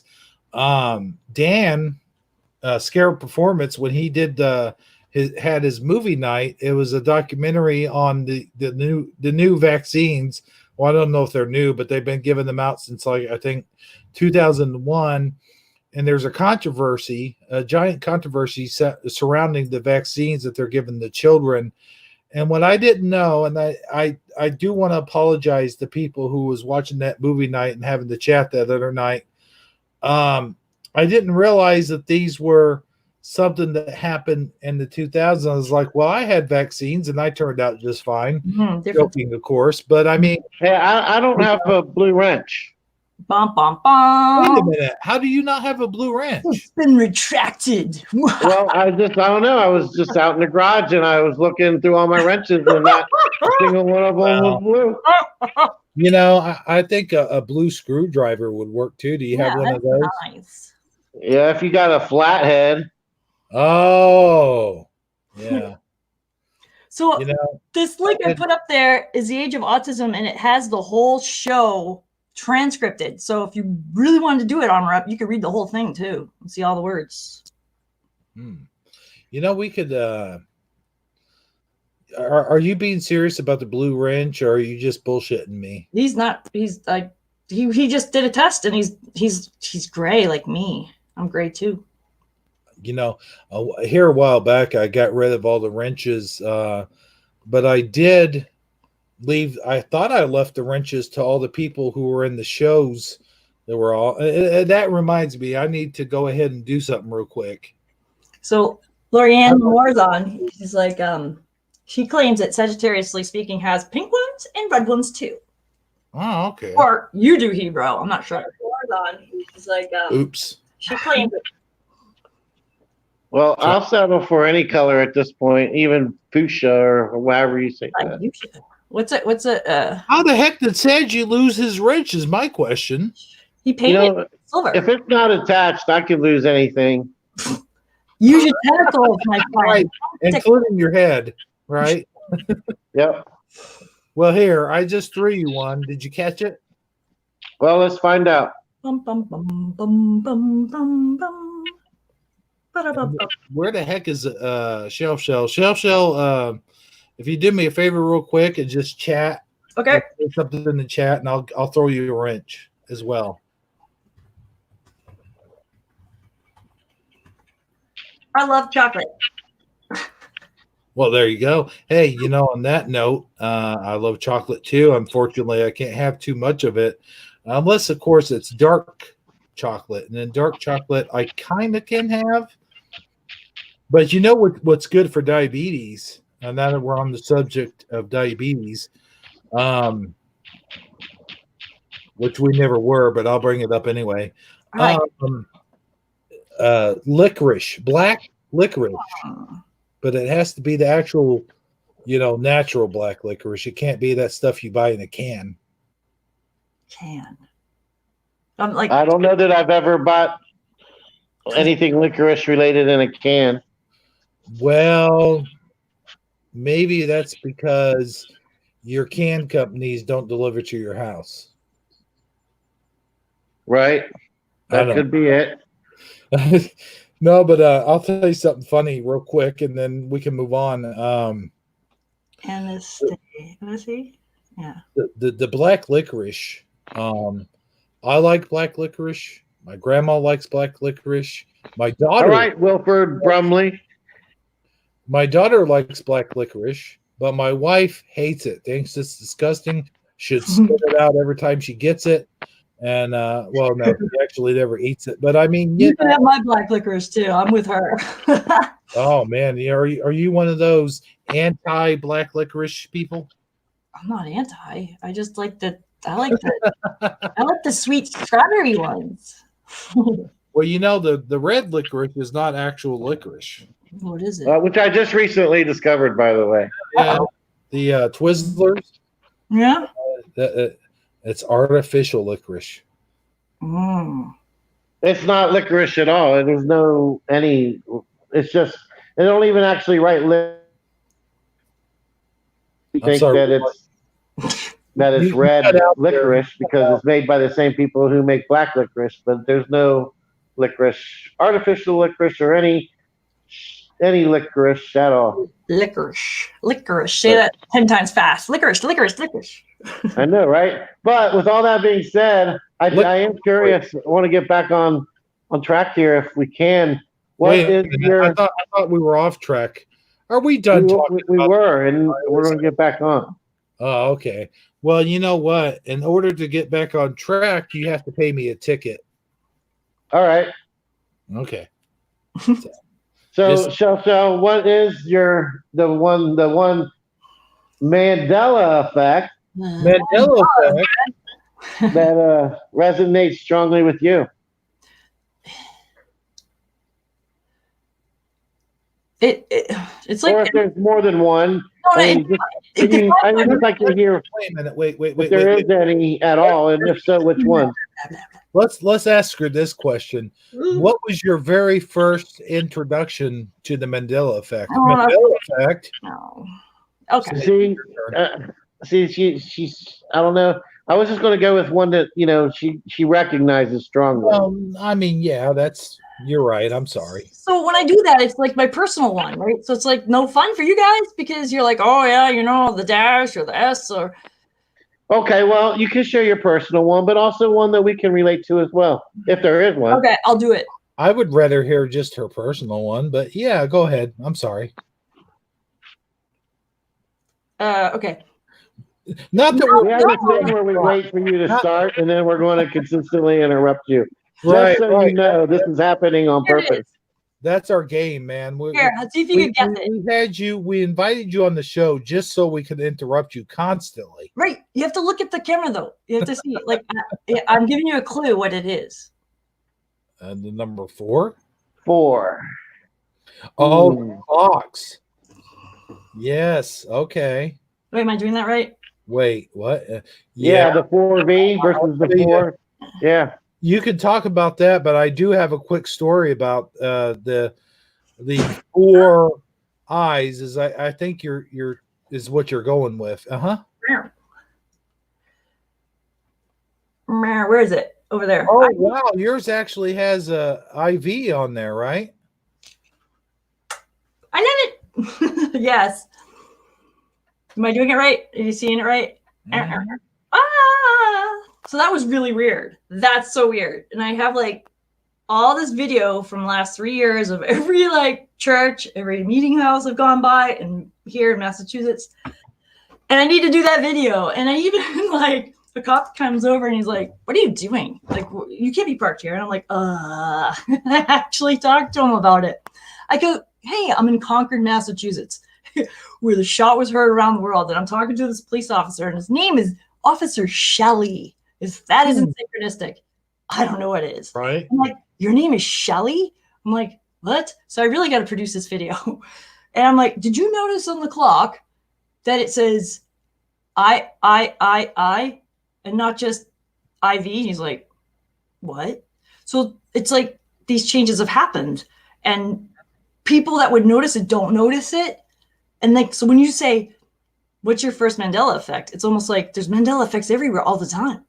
And you could notice them or you just roll with it like with spelling or math. You just kind of just go, well, just not good at that. Or, oh, well. And if I think it's good if you just kind of don't take it too personally. Like my personal one, the second floor of my son, both my sons, they've gone to school there for like 5 years. And then 1 year, the second floor, all the rooms changed to number. So throughout the whole school, it's a small school, it's relatively good size. And through the whole school, everything was like 1, 2, 3, 4, 5 consecutively. And then on that second floor, it's in the 3, 4, 5, 6, 7, 8. Right. 9, 10. Na, na, na, na. How's the song go? You know what I'm talking about. I can't remember the tune. Sad, we're looking for your help. Well, that was you, Hebrew. All right, so there we are. I'm sorry, I was on mute. What was it?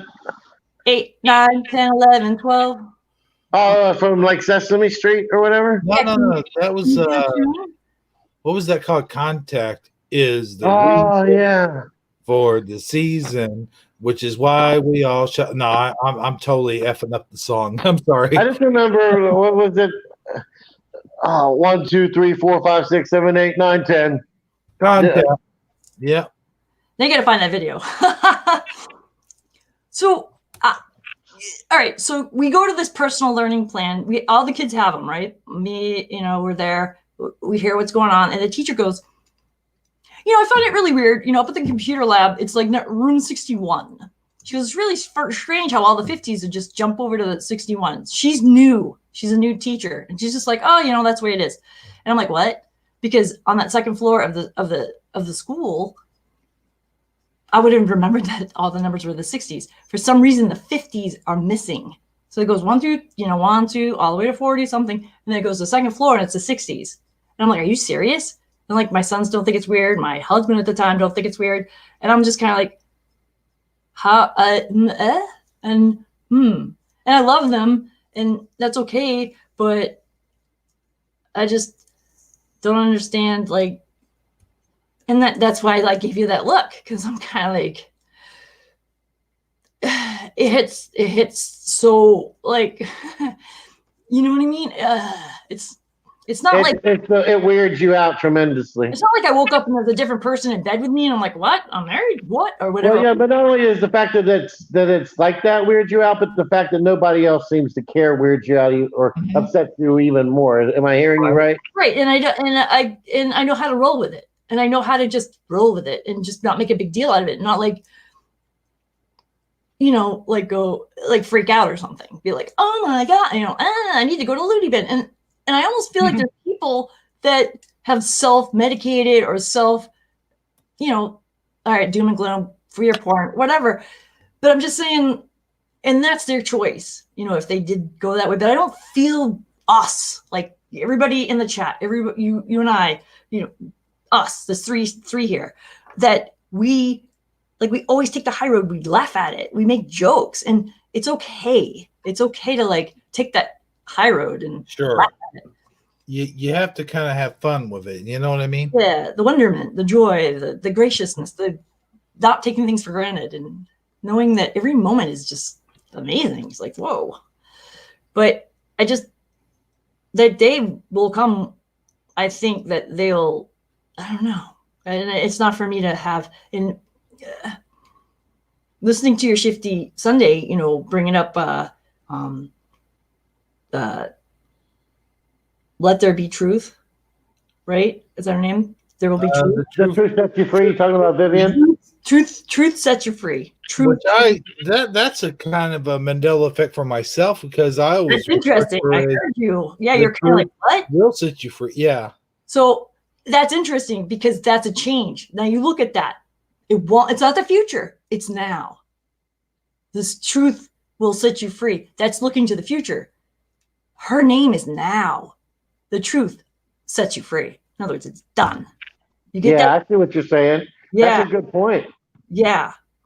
And just like I, and IV, I, it's like me, now, right here. In the X. Yeah. You see X's everywhere. That's at 0 point. Right in the middle of those X's. Yeah, when I was eating my ex's no cereal, I recognize that too. No, I'm talk about yourself. Here we go. Be like Jesus. Like, I threw Jesus out. What? What'd you do? Jesus. Like the Mandela Effect. Mandela Effect. What? Mandela Effect. But that's what's great about Armor Up. The way Armor Up was talking about being spirits and coming here for a physical experience. I'm like awestruck. I'm like, you guys get it. You guys, I'm like amazed. I'm like, wow. That's awesome. And then like let me tell you something real quick about Armor Up. If you want to know anything about hell, ask Armor Up. He could tell you all about hell. You're so crazy.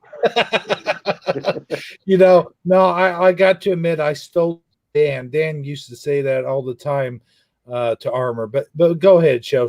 I'm sorry. I didn't mean to interrupt you or anything. Well, this man, Neil Donald Walsh, showed up. Donald Walsh. And I don't know him from Adam, right? And I let my phone show me things, right? It will just all of a sudden go from one video to this other thing, and I'm like, what just happened? How'd that happen? And I'm all of a sudden watching Mind Valley Talks, and this man named Neil, Neale, middle name Donald, and then his last name's Walsh, Walsch. And I was like, wow. Everything he was saying was just like right there with Armor Up, bringing it to another level. He's been talking about it forever, it seems. I'm just like, go with the flow. Go with the flow. And, going with the flow. It's confusing because I'm such a doer. Like, do. What do I do? What do I get to do? What do I need to do? And it's like the messages keep coming, just be. And it's so hard because I want to do. Does that make sense? I gotta just listen now. No, you're fine. I get what you're saying. Well, we're hitting the 2 hour mark of the show. I thought we had discussed before we went live that we might share one of your videos. No. Do you want to share one of your videos, Shasha? No. And I'll tell you why. Because I just figured out how the song goes. It's Adventure Time. Come and join us as we go off to distant lands. Oh, yeah. Time? No. Come and grab your friend as we go off to distant lands. Adventure Time. Okay. Yeah. Now with that out of the way, Shoshell, if you want to share some videos with us, would be totally cool with that. And I got to tell you that kitten video that you shared on Shifty Sunday. Yeah. That was amazing. I got to tell you, I love. It was the cuteness factor was off the charts. Oh man, was it ever? Well, I've got. I have this a gigometer thing that I carry around on my. I have a question. Phone, it's a cuteness gigometer, and it was just beeping so loud I had to mute it so I could watch the show. Like the PKE meter. Yeah, like that. Yeah. But let me ask you this: why didn't you name all of them like Michelangelo, Donatello, right, and Leonardo, and one other fellow, Raphael? It's like Teenage Mutant Ninja Turtles, but also they're classic historical figures that have really made effects in the world. Oh, sure. So both. So you were going more with the classical figures more so than the green guys that are ninjas and live in the sewer, right? Oh man. Yeah. Which I'm hoping you names. You know what you should do is put different color bandanas over their eyes. Well, you don't have them anymore, do you? Yeah. That would have been cool though. So one of my cats. We all have homes, is my question.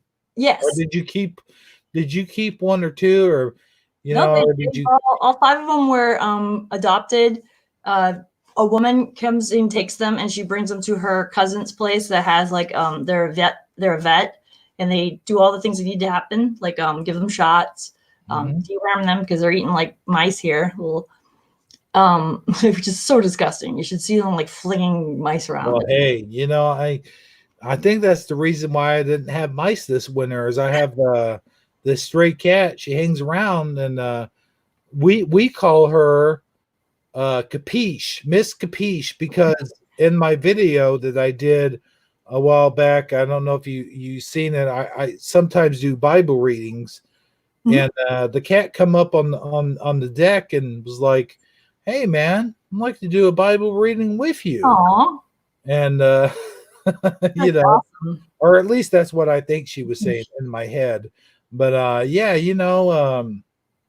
it's a nice little kitten, or not kitten, but she nice little cat. But gosh darn it, if she doesn't try to get around my legs and trip me over, I'm like, no, go to the side, go over there so I can, it's like one day I was bringing in groceries and that cat was right by my feet, right in front of my feet, right? And I was like, well, when you're carrying groceries, it's got a plan, it's an agenda. If it can make you trip and drop the groceries, it could possibly get a free meal out the deal. Yeah, it's true. What's funny is I actually I poured out a can of beef stew, and that cat ate all around the vegetables and ate the beef out of the vegetables. And I was like, man, you should eat those vegetables. You need those. You're a grown cat, But no, I'll tell you a story real quick. Is actually I'm allergic to cats, and for the longest time, I hate to use this word, but I hated cats. Oh my gosh, now everybody's going to lynch me. But no, I did for the longest time. And even though I won't admit it, I Okay, I'll admit it. I do like cats a little bit, but don't spread that around. That's a bad rumor. All right, I'll put the pitchfork away for now.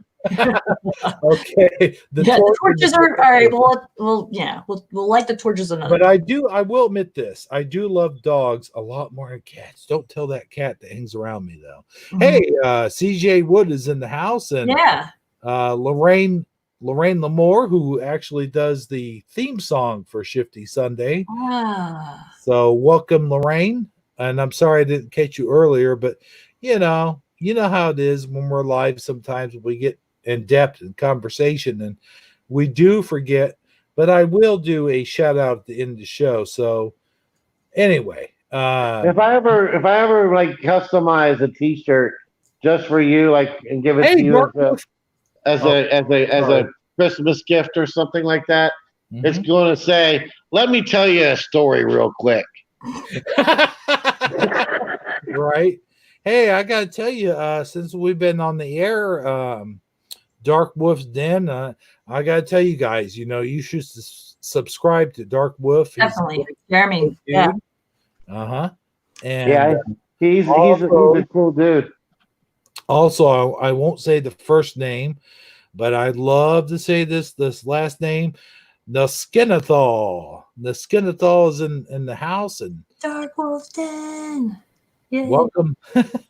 Welcome to Neskinethal. And I didn't realize he was here. I thought you were just kind of giving him a shout out. Like, dude, he's here. He's like right there. Yeah. I don't know the other person. Rainy Neskinethal. How you say it? Yeah, sorry. Hey, does he not have any skin? No skin tall. No skin at all. All right. That's what I'm saying. All righty. No skin at all. Right. Now you know what I'm doing with this. So is he like, oh, hey, wait a minute. He's my arch nemesis, Skeletor. Hey, what are you doing in here, brother? I think it might be a sister. Well, yeah, that's true. Yeah. But I gotta tell you guys, check out Dark Wolf's Den channel. Say that 5 times fast. I love you, Dark Wolf. He does a lot of the organizing for a lot of our Mandela Effect gatherings. So a special shout out to him. He's awesome. He's cool, and if you ain't watched his channel, then what the heck have you been doing? You are Mandela affected. That's right. You're not Mandela affected. Mandela effect. What? What? Mandela effect. Yeah, Dark Wolf Den. He's kind of like he's kind of like the how do you put it? Like the if you don't know, then you don't know, because you got to be in the know to know about Dark Wolf Den. You know what I mean? He's like the unofficial. Like, it's kind of like Fight Club, Yeah. We don't talk about Fight Club. The first rule of Fight Club is you don't talk about Fight Club, right? And that's the first rule of Mandela Effect is you don't talk about Mandela Effect. Mandela Effect? Mandela Effect. Hey, you Home Alone to me. What's up with that? You did. Is it Mandela Effect? What's that? Actually, you guys have eyes. I'm sorry. Go ahead. Was it a roll of the eyes? I think she was saying, like people, you tell them a Mandela effect and they don't really connect, and they're just kind of like, you know what I mean? Like you're like, hey, look at how South America's moved on this map. That's pretty strange. Doesn't that look really weird? And they're like, oh, you're just making a map. I got something for that. Hang on. Where's Noble? Noble should be here. Oh, Noble's the one that always. Oh yeah. Well, how about this? Look at this globe. You notice there's no ice. There's no ice on the top of it anymore. Where did the ice go? What happened? Yeah, like the North Pole. Santa lives at the North Pole. Now it's the North Ocean. Oh, Santa in a boat. Oh gosh, I know my other answer. Narwhals. What? Oh, what? I was like, are you serious? These are real? I'm like, look at all these pictures. I'm like, these little unicorn guys, like in the water, swimming around with these things sticking out. I'm like, are you serious? Really? Like, I watch Jacques Rousseau. Like, I would look at those magazines too. You Oh, I know, have a story about him. Go ahead. Jacques Cousteau. Rousseau. And then there's like, Rousseau. National Geographic. Like, I would look at that. Mhm. You know, you'd see all sorts of weird stuff. You know, like that was kind of like our Playboy of the time as a kid. You're like, look, whoa, look Right. at that. you know, You know, I've seen narwhals. you talk about Jacques That's Cousteau. funny. Other things. You know the reason why he quit or he retired really is because he saw something at the deep bottom of the ocean that that scared him, is what I heard. A kraken.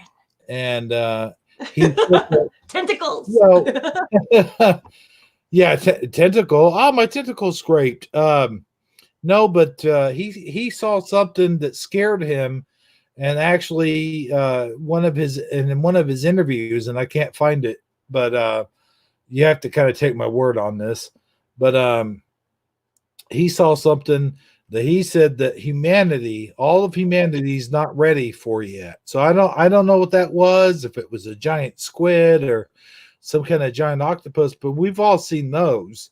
So I don't really know what it was, but it was something that kept him completely from doing those shows anymore. He said, I'm done. It was the last season of Game of Thrones. Well, yeah, maybe. But go ahead, Chelsea. You were telling the story. No, she wasn't. Or was you? You I totally thought she talking about. was. Did you notice he was talking about Jacques Rousseau, right? And then like he started pinging and like freezing and was You that are now. oh no. Oh, Yeah, no. we're getting a little lag, it seems like. Yeah, Armor Up said a while ago that that we were freezing. Yeah. I'm comfortable. I checked my thermostat. It's like 70 degrees in here. Yeah, okay. I think I'm frozen. But You know, Saji, what gets me about where you live, you consider like 50 degrees is freezing. So I'm just saying. right. And also, which reminds me of the other day, Shusha, when you were doing your walking, you said it's 6 degrees Celsius or Right. And then 46 degrees Fahrenheit. 46 degrees Fahrenheit. I was impressed by the fact that you were able to say both, just so you know. I totally like got ready to do that because I really want to like talk to everybody in a way that they understand me. A lot of people go by Celsius, right, Richard? And you know what? What's the way that I I think they do that in try to Canada. always remember it in my head is 0 is freezing in it's getting Celsius, right? glitchy. Ew. Can you hear me? Oh no. I can hear you. Am I Can she here? hear you? Maybe if I turn off my camera, maybe it won't be so crazy. I can hear you. Yeah, it could be the camera. It's possible. Let me send the invite real quick. No. Hey, the Truth Will Set You Free has joined us. I didn't notice that until just now. Truth, how you doing? Truth sets you free. Hello, Vivian. The truth will set you, or the truth sets you free. Being here now. Yes, now. So, did you want to share a video, Shell? Oh, wait, I'm not ready for that yet. Huh? All right, well. I've got so many windows open. I just hang on a second. I'll get there. You guys talk amongst yourselves. Yeah. I can't hear you, Shell. Mr. Tentacles with all your windows and tabs open. Yeah, truth will set you free. Oops, I did it. Truth sets you free. In other words, it's now. It's hard not to say it wrong sometimes. I know. It really is, man. I tell you, I'm telling you the truth when I say, you know, you got to say the truth will Yeah. Otherwise, it just sounds weird, does it not? She's bringing it. She's bringing it. You know, if there's lessons to be learned, it's from her because she's been doing this for a while. You know, she like she was saying on the other day, she started her channel and she was interacting with people and she, you know, straightened them out. Mm-hmm. Well, I don't know about that. Hey, I thought her and Dan was married. What's going on there? What'd you think? Yeah, I thought her and Dan was married. What happened there? What happened, huh? I guess they had amicable differences. Oh yeah, well I guess that's true. I could see that happening. Well, hey, no, Shell, we're ready for you. Let me get my screen sharing. Can you share stuff? You're on a PC, right? Yeah. I think you can share stuff if you want to pull up one of your videos. You can put what it. Will you see? Oh no. Preliminal says that Shell could do a stand-up comedy routine or an addition for SNL. Whoa.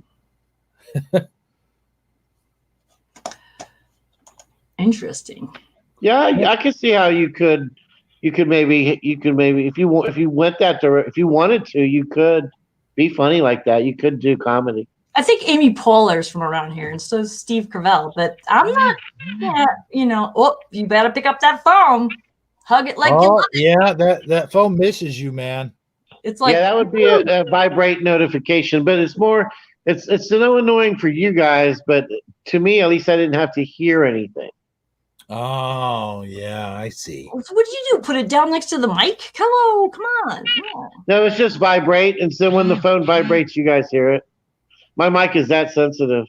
Wow. I know. Yeah, he's only on the phone. He doesn't have the powers of PC or laptop like we do. Oh. Yeah, that's what's happening.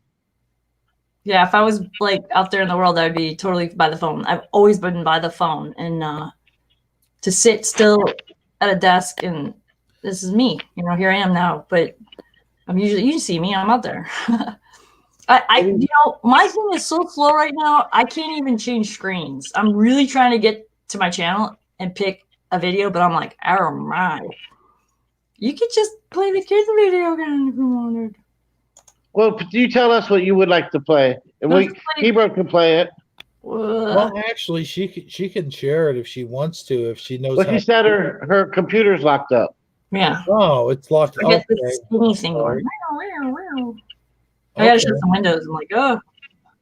Well, yeah. You could play yesterday's video or something. Just send it. Well, we already watched that one. Can you think of another one? Send it in Hangouts. Oh, the yesterday's video you said. Okay. All right. I'll find it for you, Hebrew. Hold on. Oh my goodness. Okay. Excuse me, folks, but we have technical difficulties at the time. By the way, Eddie Von Keen says coffee talk. Well, I used to be able to do Mike Myers sort of, hey, welcome to coffee talk. You know, I don't know. No, that was terrible. I'm sorry. You mean like the church lady? No, that was church chat. Isn't that the welcome to coffee talk? Yeah, the church lady. Michael Myers. No, that's the one. Coffee talk. You mean the sunset one? Is that the one you mean, Shasha? Huh? Your video. Or how about the one where you're walking? Yeah, which one? I like the one where she was walking naked through the woods. Oh, wait, that's a different video. I'm sorry. She was fully clothed. She was just barefoot. What about tax day? Yeah, barefoot. I'm sorry. I thought it said bareback. Going 24 hours for live. What about that? What do people think of that, to go 24 hours live? Oh, well, I don't do it personally, but I do know somebody who kind of reaches that mark. I think that would be sort of like a what do you call it? A marathon? No, not a marathon. A telethon. believe it or not believe it or not. That's incredible. Well, yeah, that too, but world record. It would be a world record probably. Oh, okay. Yeah, I think So look up the StreamYard Guinness World Record for live video. streaming. Yeah, Yeah. I'm sure there is one. But Yeah. which video did you want to Well, it's watch got to be again? a good plan Yesterday's with the video? batteries if you're going to be consistently live. Do you mean yesterday's video about the sunset? And is that the one you want to watch? Sure, that would be great. Okay. All right. I'm going to give you the link. There was these weird flashes like in the sun, but I can only see it on my phone. I don't know. I caught a little bit of it. It's no big deal. But I will be quiet. I will go stop my camera. She's not married to Photo Helix, as far as I know. Who? Vivian asked you a question. Oh, yeah. no, his wife's name is Shell. Yeah. All right, so it's in Taco Tuesday, Hebrew. It's in Taco Tuesday? Bum, bum, bum, bum. Yes, sir. Oh, I was doing a thing, but okay, yeah, sure. Let me get the screen share up. Screen share. You turn out the light, and all of a sudden you're bright. Okay. Light bright. The heck is this? No, I don't want to share that right now. Let me get the video up. Oh, quit it.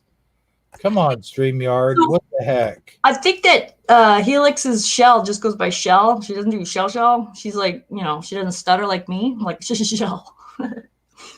Anyway. Read chat, people. Shell. Play the Shell game. Shell game. Okay, sorry. Real people.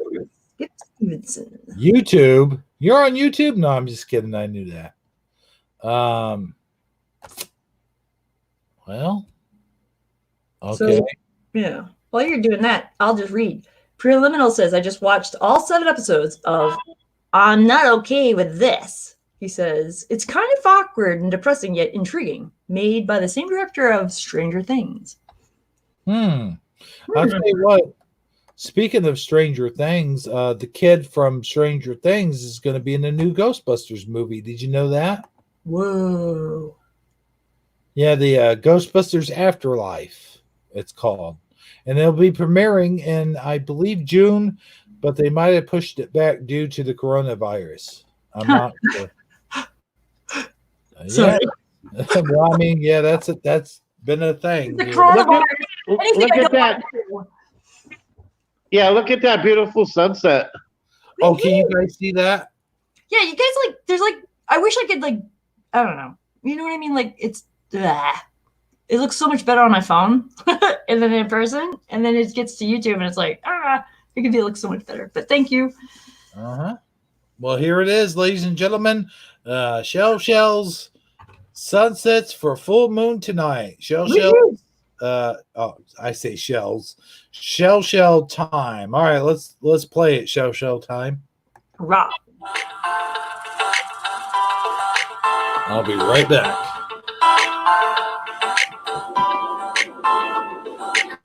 There's an interesting sparkling going on there. Today is a full moon, and what we're looking at right now is the sun as it sets here in Massachusetts.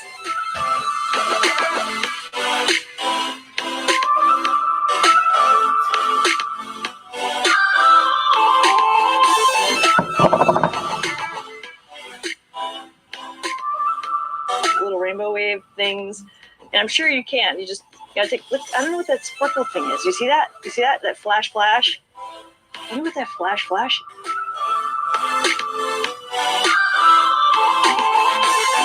So you can see my little microphone peeking out of the top of my shirt. And I'm laying on my carpet that I cleaned today. And I am white butterfly rank today. White butterfly rank. Because today was a day of cleaning. I was cleaning and pre-cleaning. And yes, I know my shirt's inside out. I know that.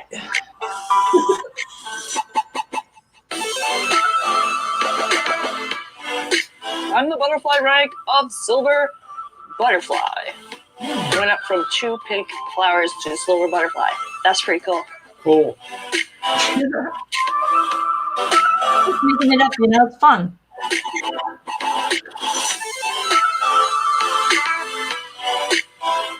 Looking at the setting sun. That was Awesome. actually a sky, just blue. It's pretty. Anyways, this is my really clean carpet. See, I'm outside. I was letting it clean. I was letting it dry. I'm like on a chair, kind of like a rocking chair, but letting it dry. Out here in my pre-cleaning, it was like 70-something degrees today. We totally rented a carpet cleaner, and I know this is like, I just said, I'm gonna clean this carpet, and it's so shiny.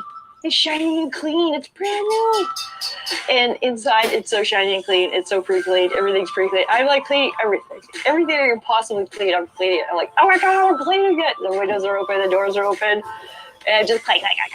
It's like, let's rent it another day. We could clean this other thing. It's like, okay, let's do it.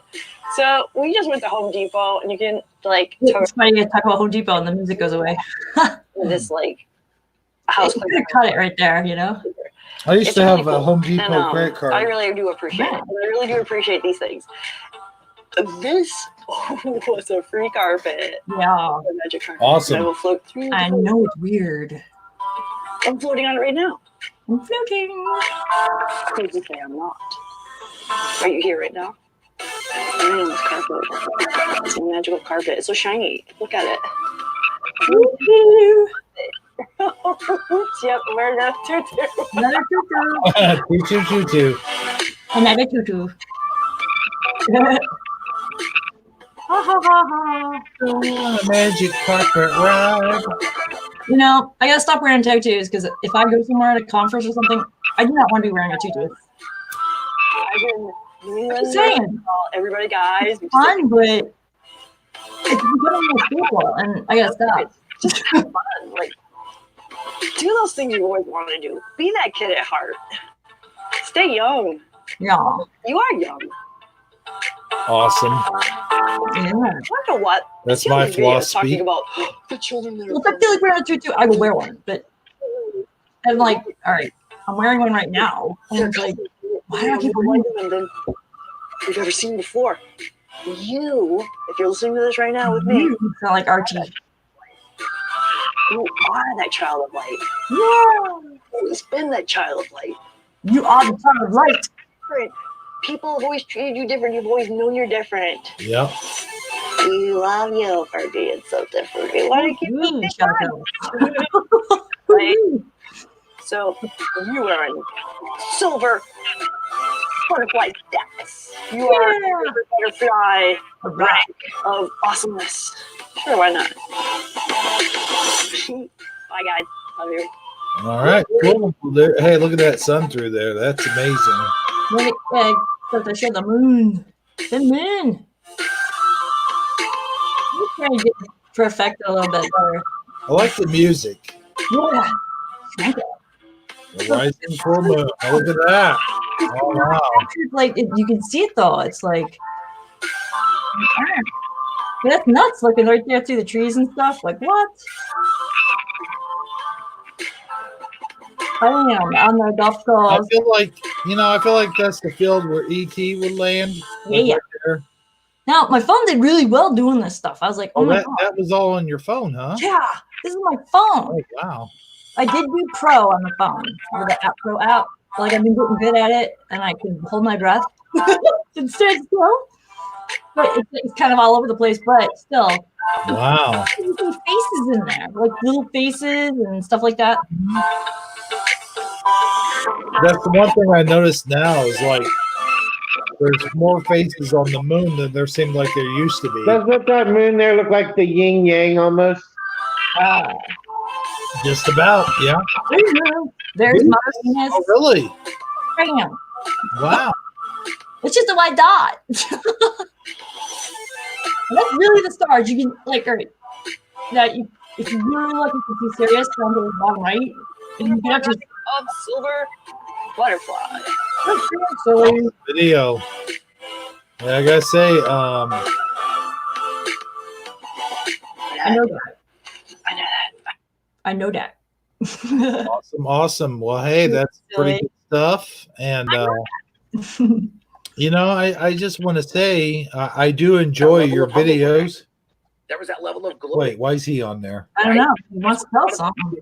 I like him, but we can't play any of his videos, or he might.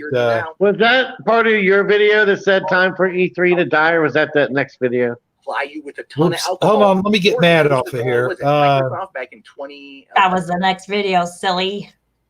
Oh boy. All right, just making sure because I'd never heard of that before. This guy's like really on it. Oh, there you go. You got the butterfly from the video. Yeah. So okay. I can't help but ask this question. We were talking about time travel.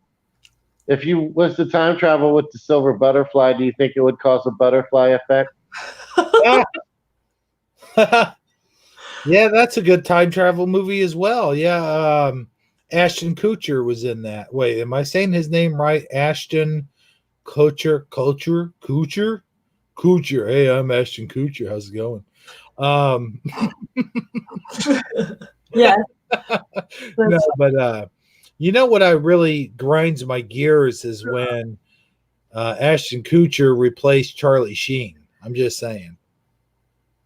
Yeah, that talking about 2.5 Men. Yeah. 2.5 Men. Yeah. Men. Yeah.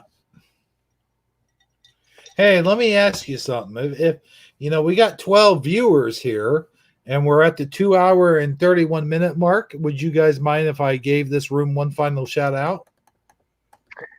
Most definitely. I would definitely not. I mean, yeah, I would not mind. Oh, okay.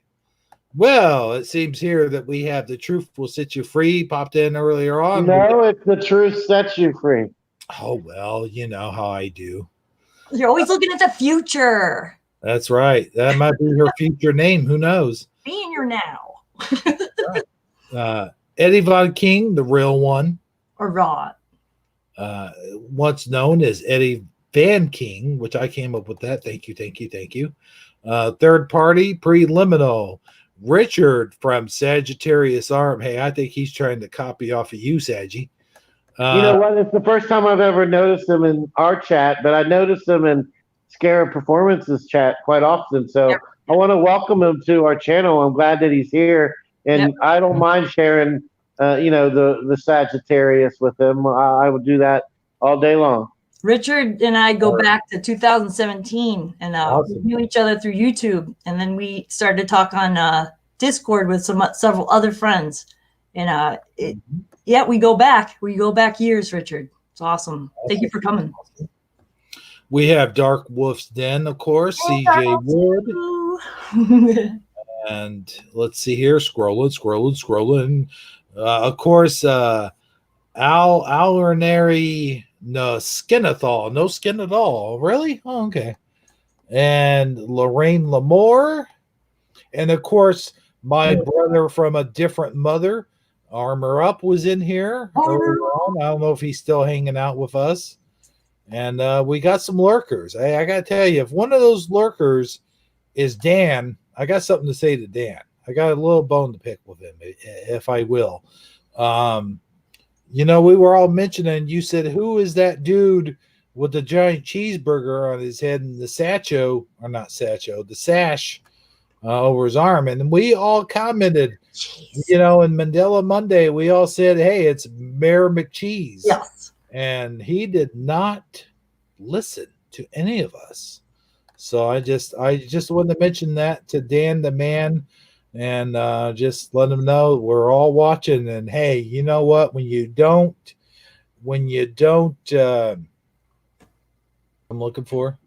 When you don't, I don't know, but yeah, I'm wondering what you're gonna say. I'm like, what? I can't articulate my words right now. But when you don't read your comments, Dan. Just saying. That's all I'm saying. Nah, he knows I'm just messing with him.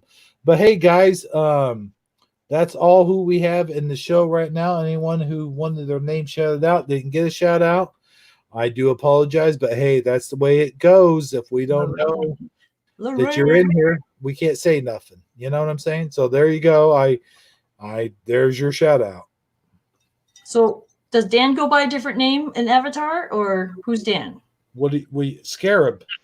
Oh, From Scarab Performance, his name is sorry. Dan. I used to watch that all the time, and I kind of grew away from it for a bit. And should I watch it? Should I watch the show or? Well, that's totally up to you, but I mean, I like watching the show. On Saturday nights, Armor's his sidekick. That's right. Good old Armor Up. Maybe Oh, really? I'll have to watch that. Yeah. Yeah. Watch. If you want to watch him chatting it out with Armor, you watch After Hours, the After Hours Speakeasy Club, I believe it's called. Oh my God, guys! Now I totally remember. Yeah, I was totally always into that in 2017 and part of 18 maybe, and then I totally was there all the time. It got me through. I'd have to say it was really 2017 in the fall until I met Richard and other folks. That when we went to Discord, then it was my education on Mandela and everything just took a whole different avenue. Do you know what I mean? Cool. Yeah, you went in a different direction, which is, I mean, everybody's on their own path. And so I'm really thankful that he's there and he still has a flag, I guess you'd say. He's still got the flag and he's encampment, welcoming in the troops in a way into the world, saying, this is this is that, this is this. But it's almost like the ladies had said on ladies' night, it's right, everybody's path's different, like you guys say as well. Everybody's path's different, and we're not a cult, but it's kind of like we're family and we're just getting to know each other. There. I mean, I think he helps a lot of people. I mean, he does. He does the call-ins. Yep. They call in, and he doesn't really turn anybody. He doesn't turn anybody away, and I think that's what's amazing. Well, except for that one guy, he had to turn him away. But what did that guy do? What? Hey, are you talking about who I think you're talking about? No, you have to say who. But what did they do? I was just being facetious. I'm sorry. Oh, that one guy, the guy named Troll. He's a troll. I like your accent, by the way, when you say stuff like, yeah, that one guy, the guy over there. You know what I'm saying? Hey, you got it. You got a guy? I got a guy. I got a guy. I got a guy. You capiche? My guy can beat your guy. But seriously, Chelsea, I want to thank you for coming on. It's been a real treat. I really feel like we've kind of captured a little bit of what your how much fun and your positive, upbeat personality. I mean, it's really just brought a nice, absolutely breath of fresh air to our atmosphere, and I can't express enough that it's been a real pleasure. And just looking at the chat, Dark Wolf's Den, Jeremy there, he's a Discord friend. We know each other. We've had lots of conversations, and that's what it's all about. Like the folks, anybody can sit in this seat right now and just tell you their life story. And we all connect. We really do, So I appreciate that, and I'm humbled for the compliments. Thank you. And I think that's the kind of the direction we're kind of going to go with this Taco Tuesday is try to bring in different people and give them the spotlight for that particular week. All right, Taco Tuesday. You got to do the Mexican thing again. Oh yeah, well we'll get it right this time. All right. You notice her blankie has the. See, look, she's all set for it. Or is that Hindu? I don't know. I've got to tell you guys, I've got something lined up here. Oh shoot, that's a 10-minute video. Do you guys want to watch a 10-minute video?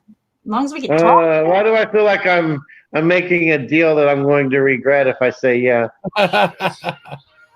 Okay, now wait a minute. No, that's not the right one.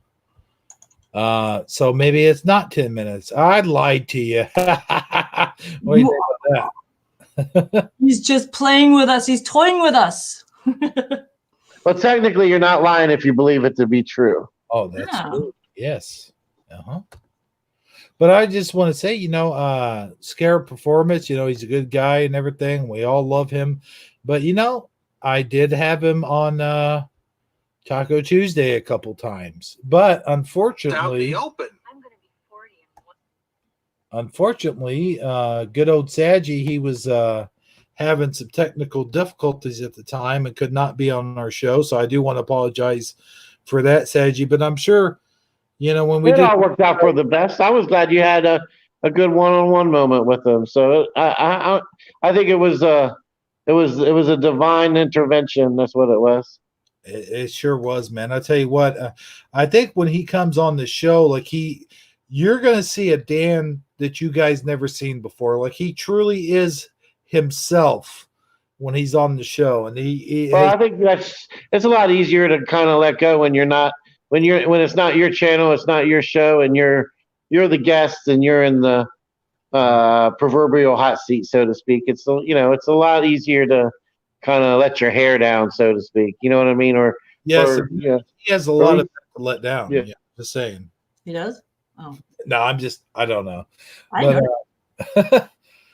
But no, I do want to, I do want to acknowledge him because, if it weren't for him and Photo Helix is how I started all of this. And, of course, Scare Performance, I used to listen to him on the radio because I put it on the, what do you call it, Bluetooth.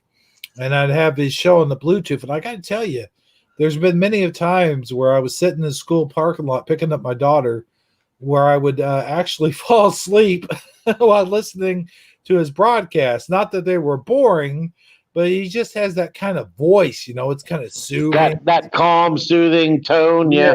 When I first found his channel, I used to fall asleep listening to it all the time.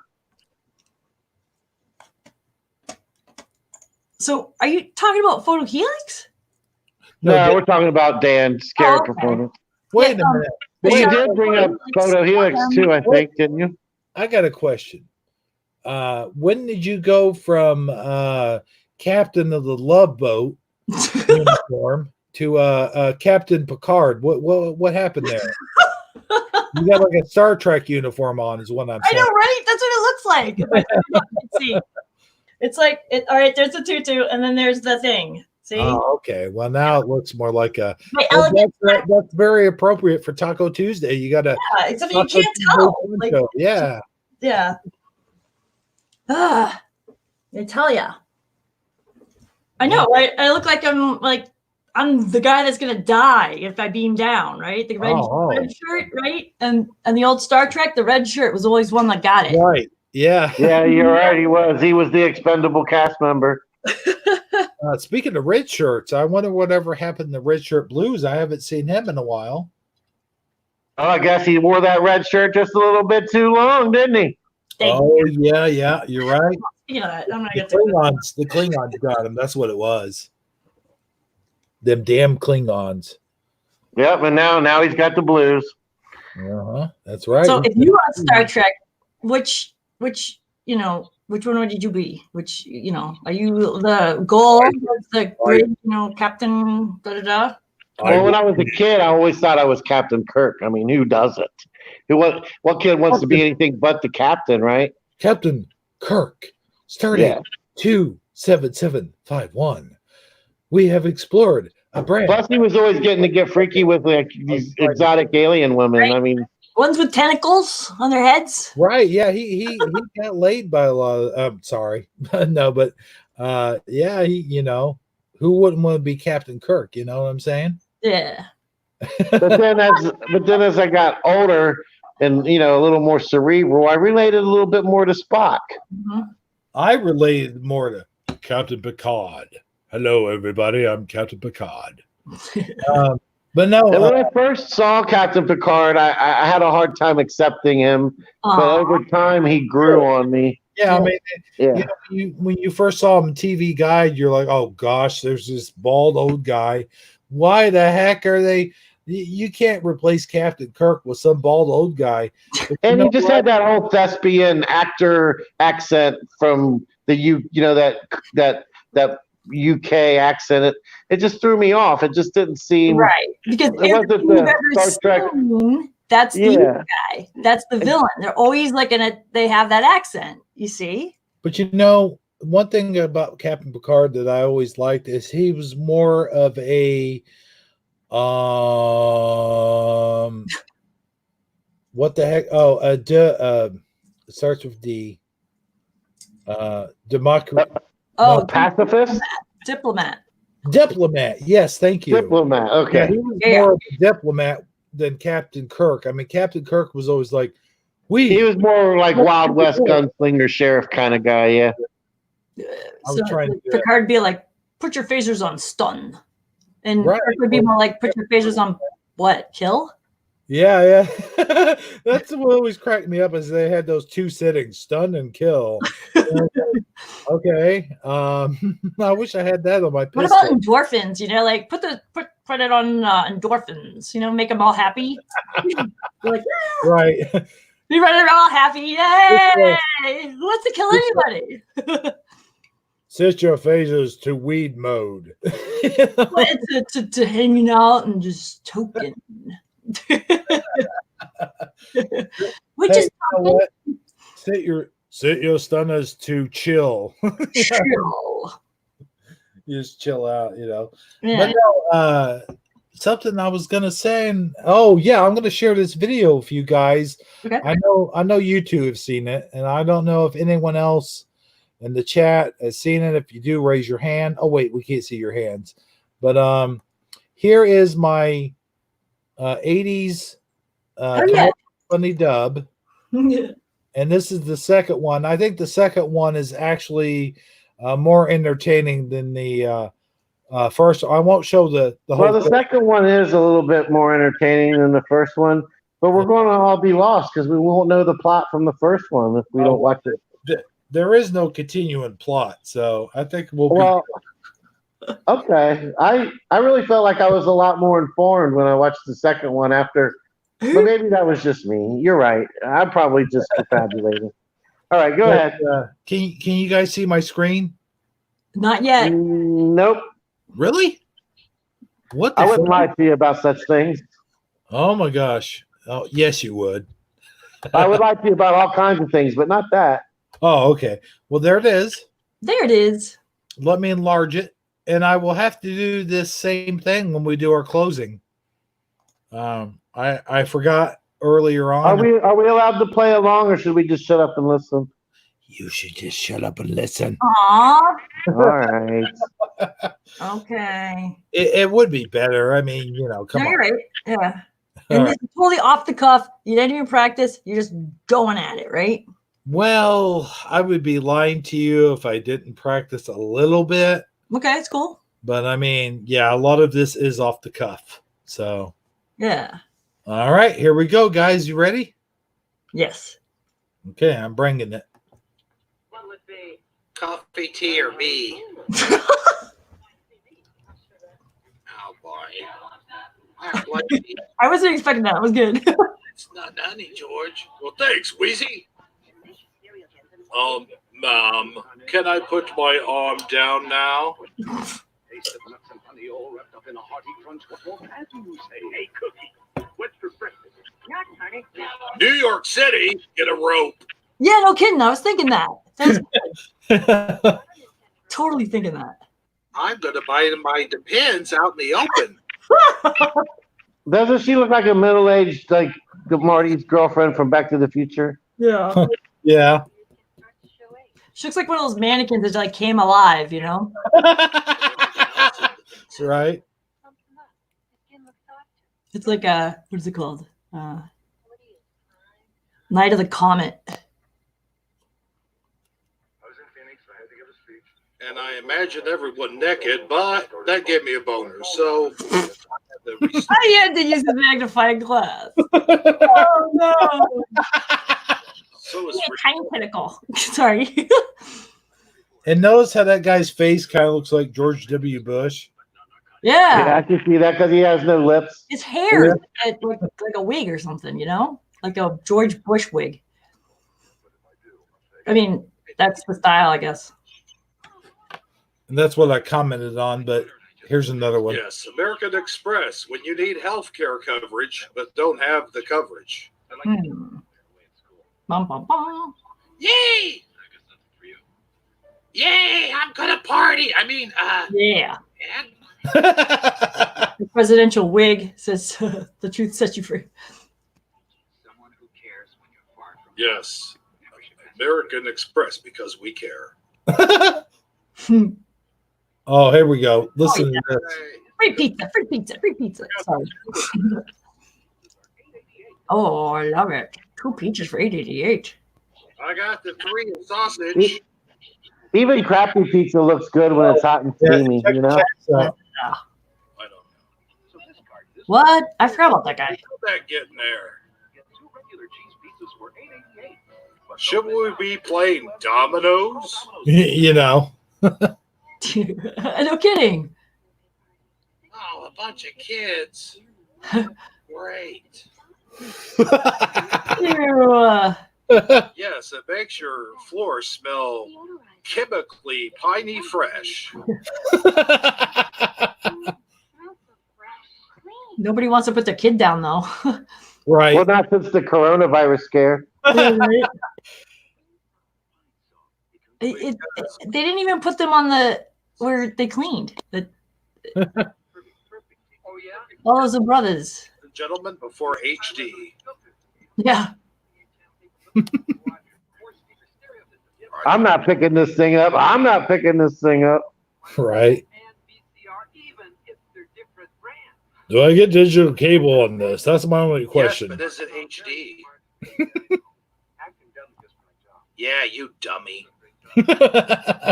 You big dummy.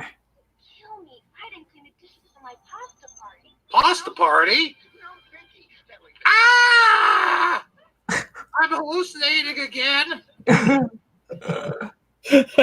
Yeah, if you see something like that. Yeah, the Smothers Brothers. That's right. I remember Sunday night at the movies, but now we do Shifty Sunday. Yeah.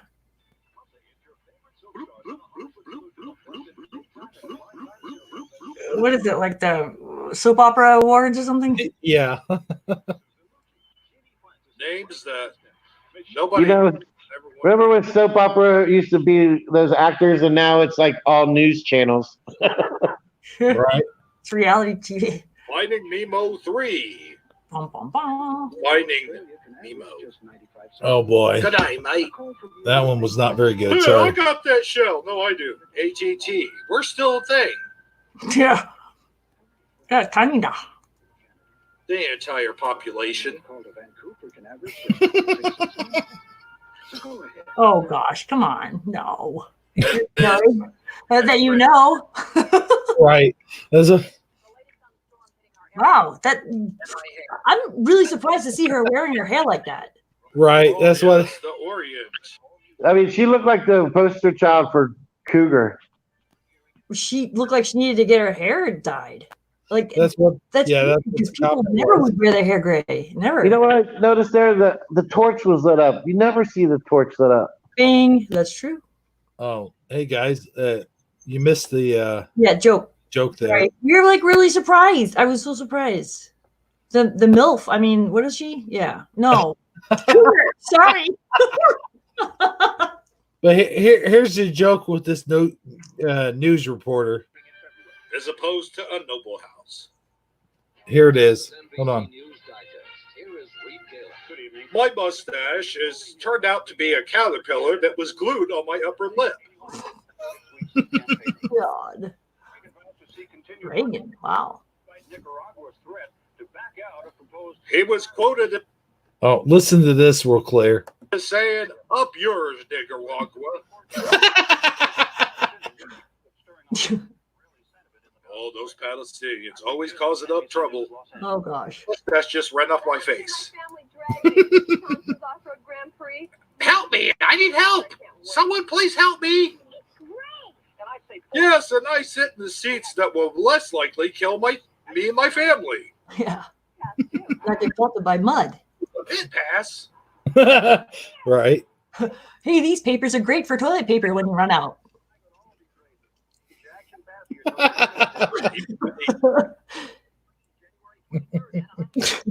Might be a little tough, but there's. And when Michael Myers is not chasing me, I got these guys. Oh, no. Oh my God, it's OJ. Right. Yeah, back before his legal dramas. Right. White SUV. What the heck? Weird. But he's still with his best friend driving in a truck down the road. Well, you know. Right. Yes, ladies and gentlemen, the Big Mac. Oh my God, I want one now. Right. Yeah. Would you still eat it if it started dancing like that? Supersize me, please. Fatty acid count in all your joints. Yeah. McDonald's. That's some happy food. Plug your arteries. What? Plug your arteries for only $2.79. Thank you. Hey, I'm sliding across the floor. Crap. What the heck? It's the equivalent of putting a banana peel on the floor. Yes, check A, ladies and gentlemen. Okay, well that does that. So what do you guys think? Wow. I love it. I love it when you dub in and say funny things and silly things. I feel like I'm sitting on my couch with my brother. It's fun. Yeah, I would like to make one with you sometime. Well, sometime we'll have to do that. When the way you just said sometime means that it's never going to happen. Oh, no. Now listen here. What we have to do really is kind of figure out the way we can actually do that. Well, all you got to do is use StreamYard and record it.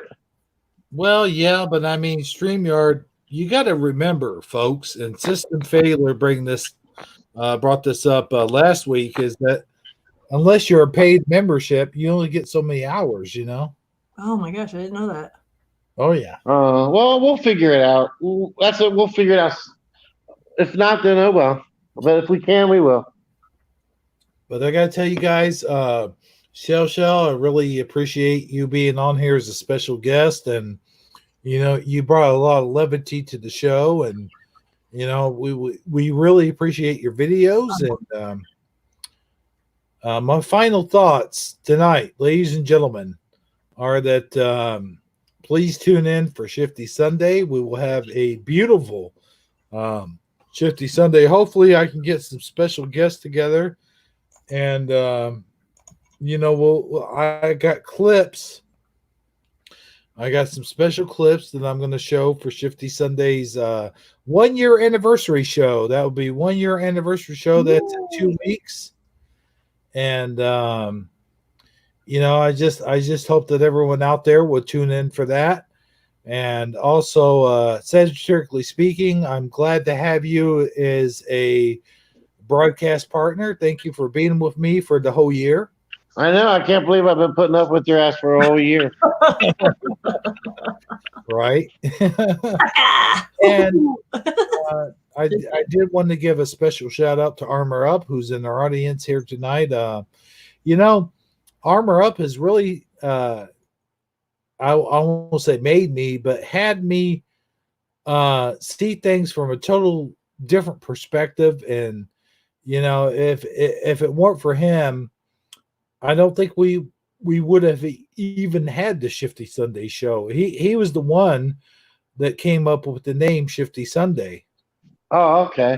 At first I thought you were trying to say he was the glue that held us all together, but you just mean he was the one that came up with the title. Well, no, come on. Don't quote me for that. No, he really is the glue that keeps us all together. And I do hope that he sticks with us for another year or possibly even more years to come. And, you know, I couldn't ask for a better crew. We got you over there, Mr. Satirically Speaking, and Armor Up and Raven Hawk. And, you know, it's really become the show that I've always wanted to do. And, you know, all right, you're getting me all sappy. I want to use up all my toilet paper and have to go back to the store. You're going to have to quit. No, but seriously, man, you guys, you and Armor Up and Raven Hawk, you guys really pull the show together, and I It's really a shame that you actually have nothing to do with the success, but I mean, yeah. very funny. No, no, but seriously though, man, I'm saying I'm trying. Hey, you know what? I'm trying to hold you up in a good light here, man.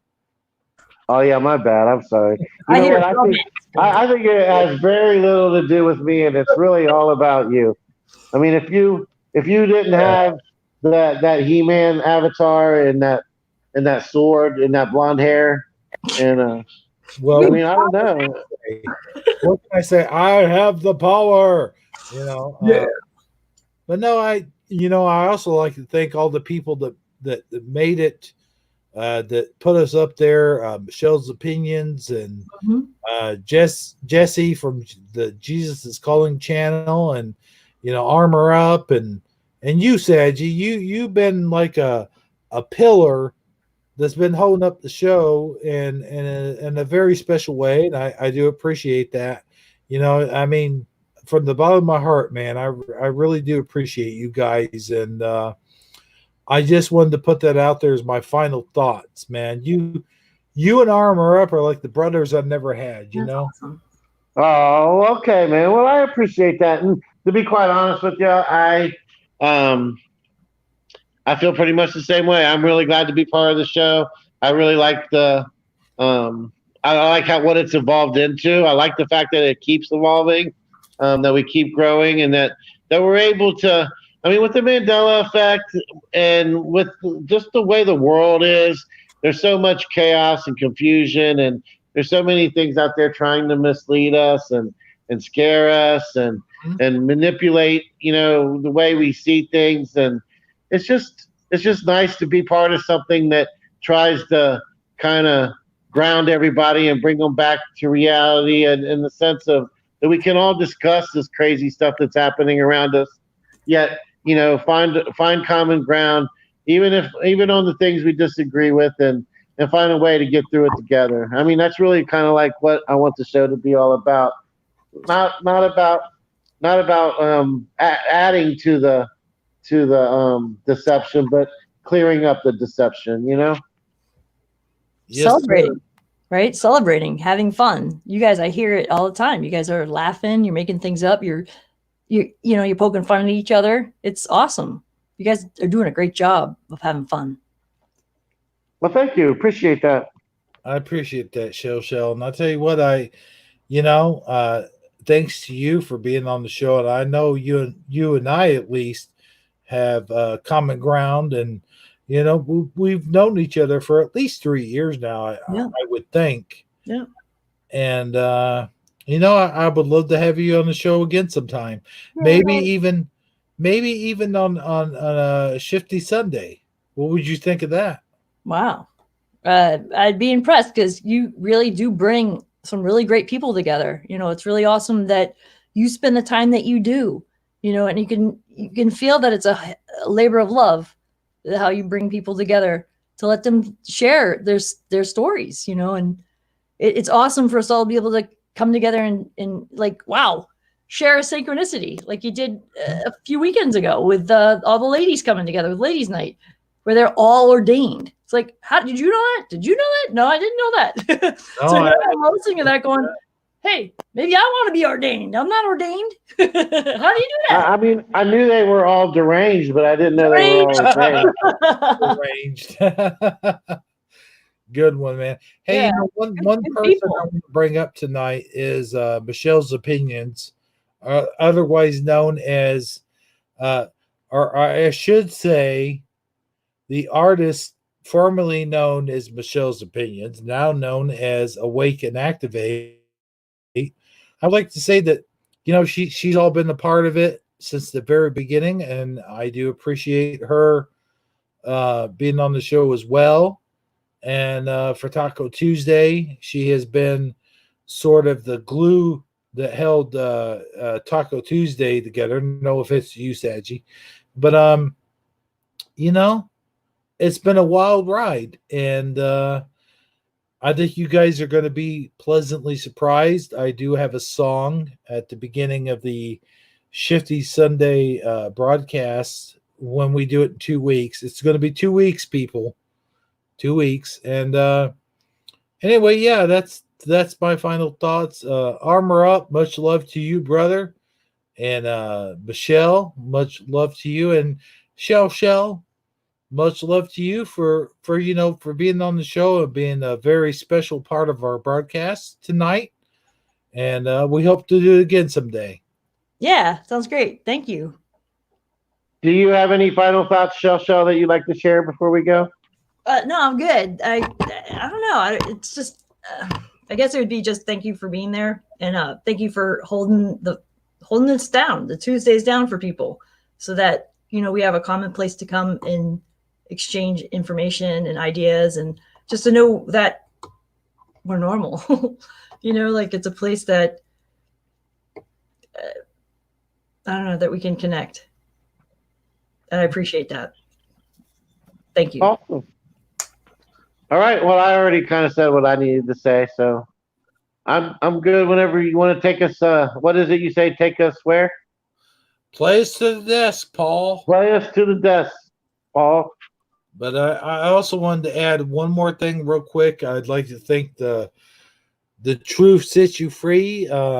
She has been sort of a on and off again special guest, and we really do appreciate her our programming for sure. Huh? Yeah, she's definitely been a staple to our channel. Mm-hmm. And I also like to thank Preliminal, who's been there from the very beginning. And I do appreciate him and Eddie Von Keen. And you know what? Everyone who's tuned into their channel every week. And thank you guys so much. And that does it for Taco Tuesday. Until next week, we'll see you guys next time. And also on Shifty Sunday. So yep, and you can't forget Lorraine Lamore for making our Shifty Sunday song. Oh, for sure. Yeah, she was the royal boil in our oil. So that's all I have to say. So good night, everybody, from Hebrew 77 and Sagittariusly Speaking, and of course our special guest for tonight, Shell Adventure Time. I'm sorry, I mean Time Avengers. And be sure to check out her channel and Armor Up's channel as well. Armor Up, are you still there?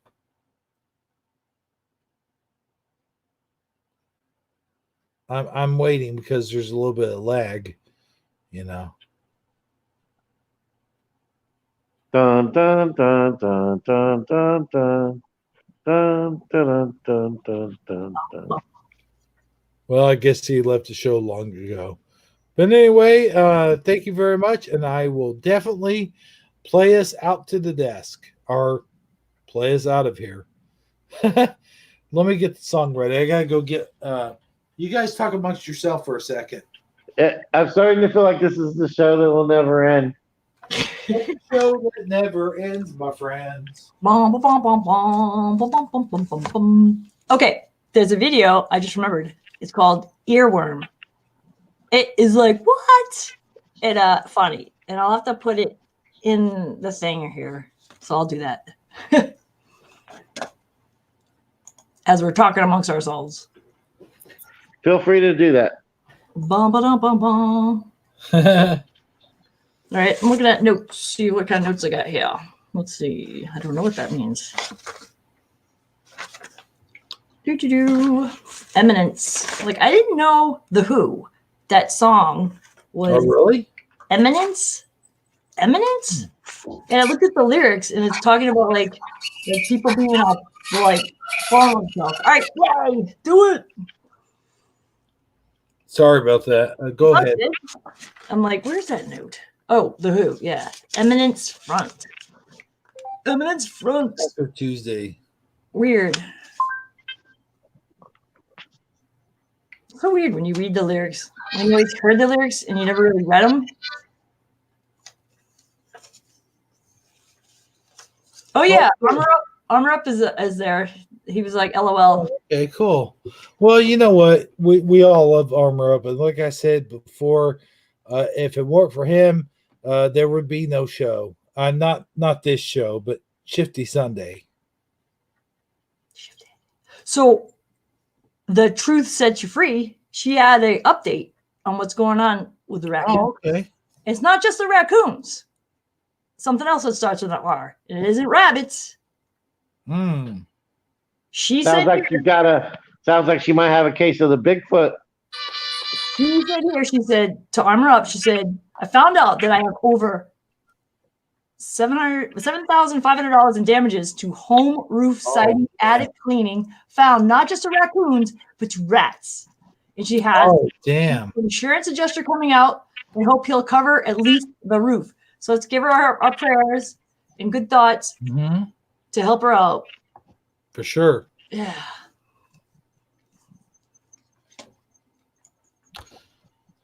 Okay, let me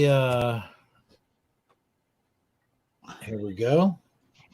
No, she comes up with a lot of cool stuff. She's like, did you see the movie Contagion from 2011?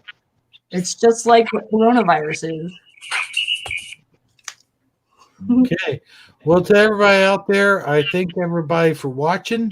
Yeah. And we'll see you guys all next week for Taco Tuesday. All right. And for Hebrew 77, this has been Sagittariusly Speaking and a very special guest, Shell Adventure Time. And I will say Adventure Time just because it sounds right.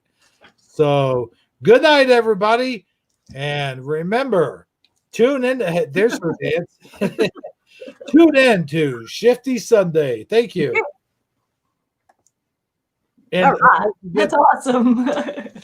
Don't forget to tune in for Wednesday Word. Can you guys all see the video? Yes. Yes. All right. Yes.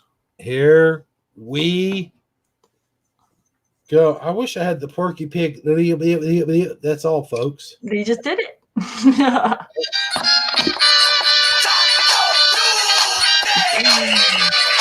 Oh, yeah.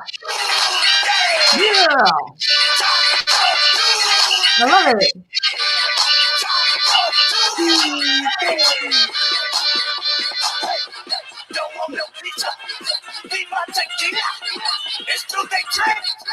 More margaritas. Right. Katrina. She loves Selena. She likes it hard.